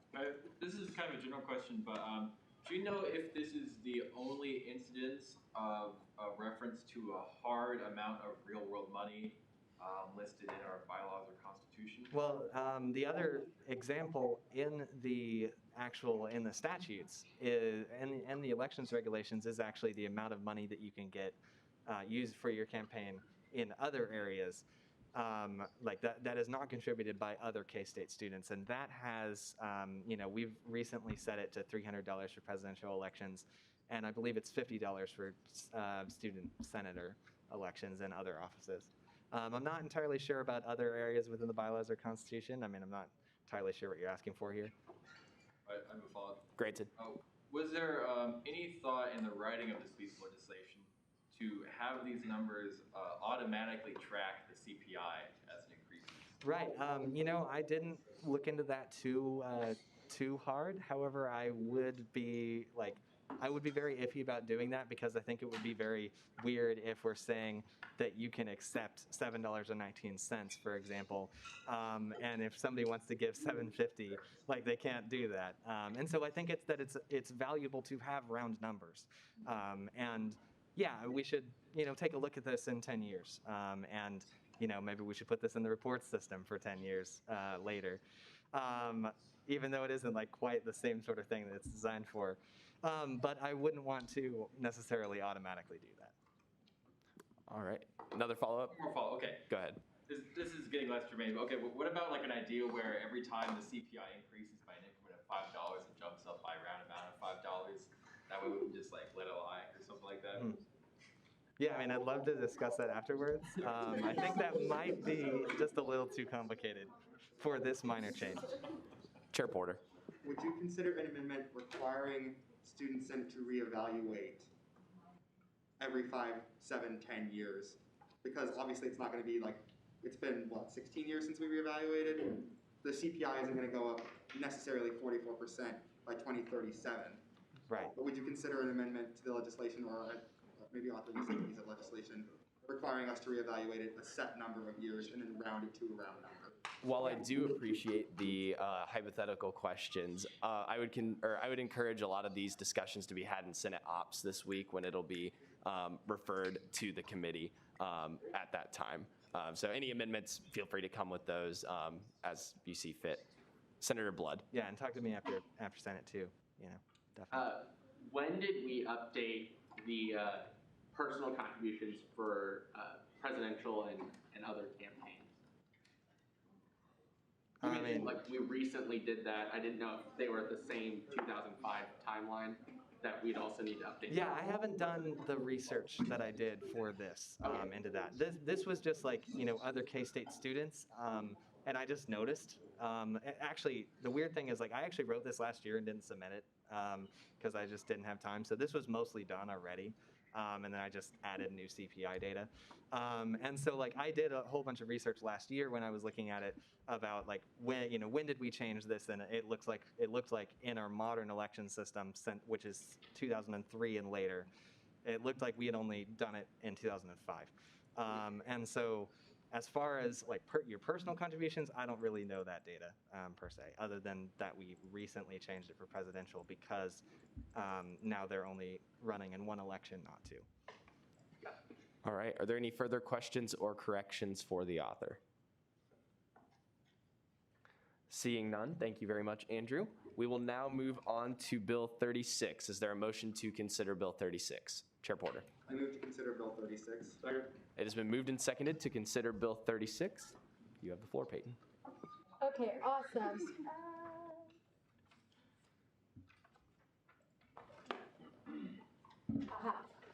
Okay, this is Bill 212236, amendments to the KSU SGA statutes regarding the Educational Opportunity Fund by myself, sponsored by Cameron Koger and Blake Phillips.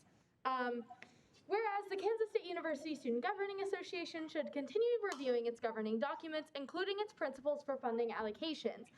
Whereas the KSU SGA is charged with allocating the Educational Opportunity Fund, whereas the EOF committee operates on a set of formal guidelines administered by the Kansas Board of Regents and informal guidelines detailed in the KSU SGA statutes. Whereas all applications for EOF funds should be given an equitable review process, and the EOF committee should be making funding decisions with equity for all applicants in mind. Whereas the current EOF informal guidelines give priority to programs that have previously been funded and programs that have definite and predictable outcomes. Whereas the EOF formal guidelines state that applicants should not only submit proposals that develop new programs, continue funding of EOF programs, or enhance non-EOF funding existing programs. Since EOF grants are for 1 year only, there can be no guarantee of continued funding of EOF programs. Whereas the amount of funds requested by EOF applicants has exceeded the amount the committee is able to allocate for several years.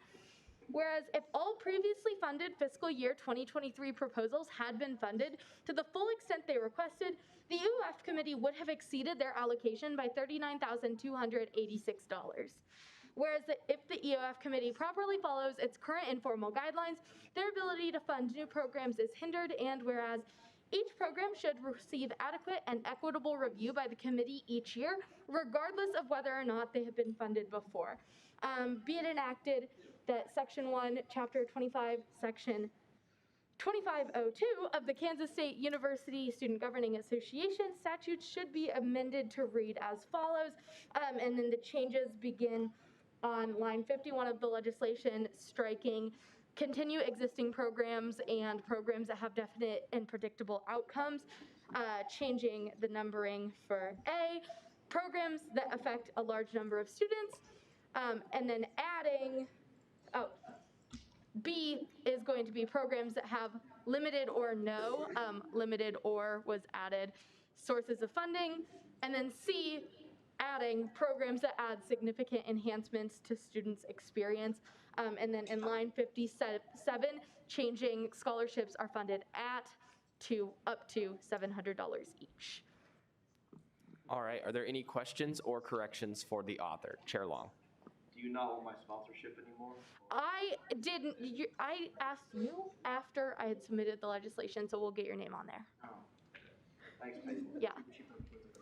I've got that written down. Senator Booth. Yeah, is the Kansas Board of Regents pretty much only making rules for our EUF funds, or are there EUF funds at other Kansas universities?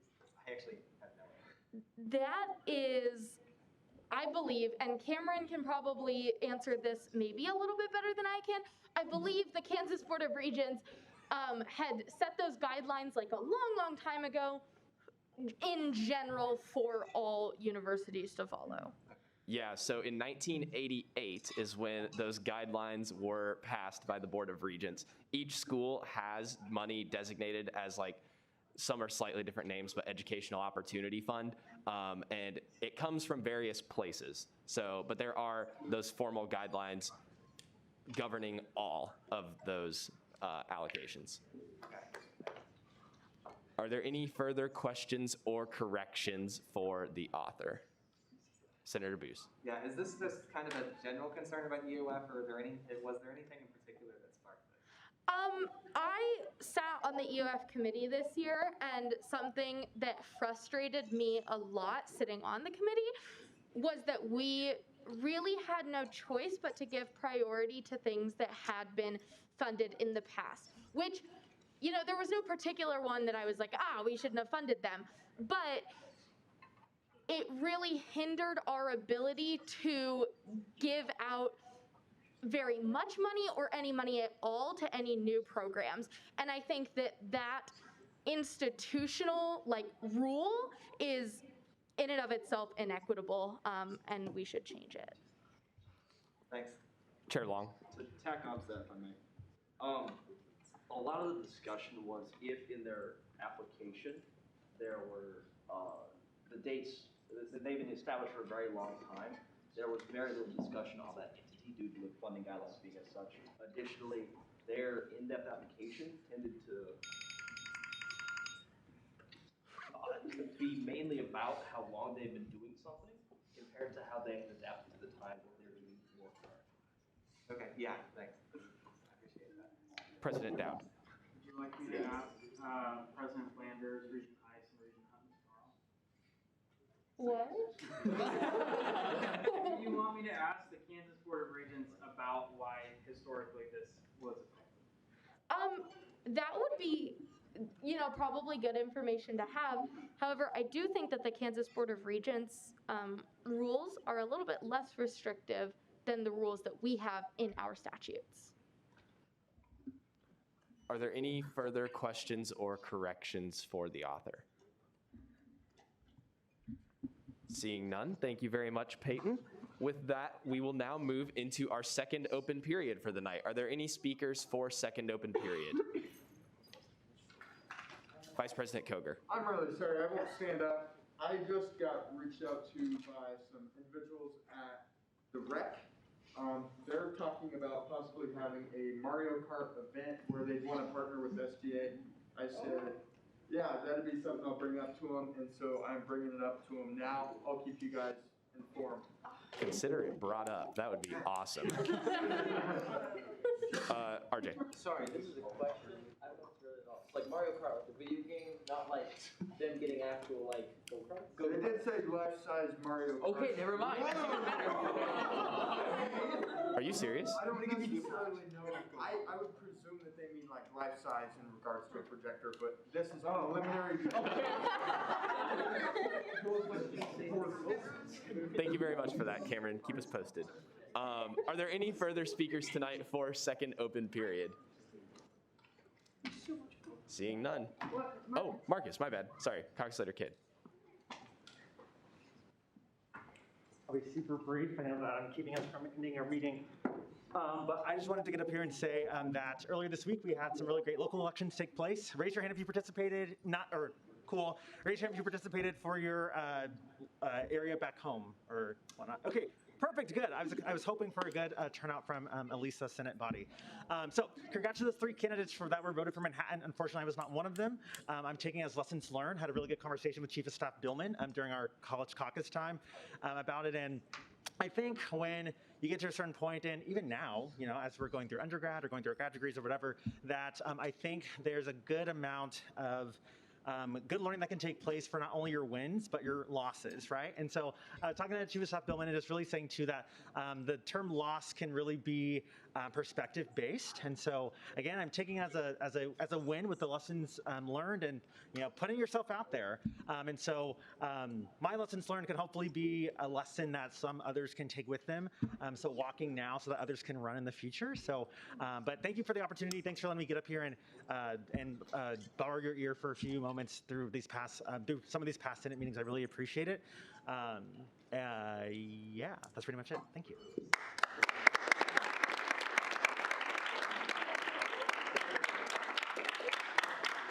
Awesome. Thank you very much, Marcus. Are there any further speakers tonight for second open period? Last thing from me before Senate shoutouts. Thank you all so much for your purchases of lapel pins. My watch has been going crazy tonight. I appreciate that. Feel free to buy, if you haven't bought any yet, feel free to buy some. I ordered 100, and so there are plenty out there to be purchased. So feel free, ask me any questions that you have, and click that link if you'd like to purchase some, because they're really cool. But anyway, I will turn it over to Nick. Alrighty, thank you so much, Blake. Shout out to all of our really great first open period speakers this year. Shout out to Evan Porter, looking fantastic, love the matching mask and suit jacket. Shout out to Short King Jackson Willis. Shout out to Vice President Koger's analogy for, despite making no sense, making more sense than anything anyone has said this year. Michael, your tie is so fun, and I am reading the real word, granity. I'm loving this casual Senate. Rest in peace, the cat. Kate Thomas is looking very Missourian today. Shout out to Michael Dowd for encouraging curiosity under the threat of death. Something in German, I don't understand. Are you all ready for the home game in Lawrence this weekend? To Blake for bounding over that beguiling box. Shout out to the people from the stock images in the Org Central video for looking extremely dapper tonight. New Org Central, =, Tinder for student senators. Shout out to Elections Commissioner Cruzen for his vigorous debate. Shout out to Speaker Phillips for debate. Shout out to Chief of Staff Billman. The fit is absolutely fuego. Shout out to Andrew Booz for being who he is, even though we always disagree. Shout out to Michael Dowd for having the most expressive eyebrows I have ever seen. God is women, and that is Peyton Lynn. Shout out to the new senators.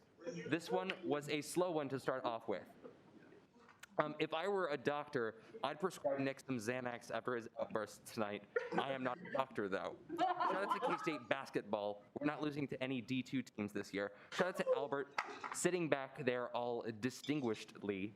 Shout out to everyone who gave a debate today. Stirring conversation and voicing your opinion help make SGA go round, and your efforts are appreciated. Shout out to Blake Phillips for being a bro. Quack, quack. Shout out to the Stufy Committee for powering through the important and difficult decisions on the budget adjustment. Shout out to Vice President Koger for the continued success of his versatile and long-lasting snake analogy. Shout out to Speaker Phillips for doing such a great job navigating some very tricky parliamentary law. Shout out to Brian Blood for that awesome and interesting par law. Shout out to Michael Dowd for always having pertinent and helpful information. Even though he has to move the mic, he stands tall. President Dowd, I will never get tired of hearing you talk. Shout out to Blake's fit. There are several exclamation points. Try and get a grammatical error past Brian Blood. ... I dare you. Hint, it's impossible. Reed Cruzen, you're an SGA super duper star. Shout out to me. Shout out to Self-Love, I rock. A genuine thank you to Blake, Max, and Michael for the incredible work they did for the insufficient funds process. You all are awesome. Awesome. Thank you very much, Nick, for those Senate shout-outs tonight. With that reference of legislation for the night, Bill 32 will go to the Travel Allocations Committee, Bills 33 through 35 will go to the Senate Operations Committee, and Bill 36 will go to the Senate Executive Committee. With that, we'll move into our final roll call for the night. Alrighty, thanks so much, Blake. Bain. Bannister. Present. Barron. Bellamy. Binkley. Blood. Booz. Bray. Kahlo. Carr. Chaffas. Here. Compton. Here. Croslow. Cunningham. Here. DeMott. Here. Doc. Here. Dunlap. Here. Ansero. Here. Esslinger. Here. Fields. Here. Fuss. Here. Gann. Here. Glasscock. Here. Holland. Here. Hotzel. Here. Kidd. Here. Kramer. Here. Lister. Long. Here. Lynn. Here. McPhee. Here. Meyer. Middaugh. Here. Nelson. Here. Pineda Gomez. Porter. Here. Prester. Here. Richenberg. Here. Riffle. Here. Rook. Here. Salmon. Here. Shear. Spleakle. Here. Thomas. Here. Wallace. Warren. Here. Willis Jackson. Here. And Willis Reese. Okay. Alrighty, thank you very much. With that, I will now seek a motion for adjournment. Chair Porter. I move to adjourn until November 11th at 7 p.m. Second. It has been moved and seconded to adjourn till the same time, same place next week. Are there any objections? Seeing none, have a great night, everyone. Drive home safe and go Cats. Which time zone? Because we changed time zones this morning. We're in Central Daylight Time. We moved to Central Standard Time. No, Central Time is not a time zone.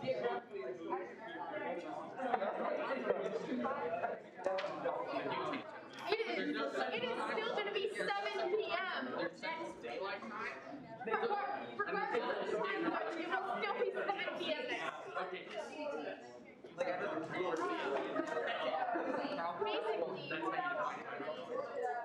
Basically.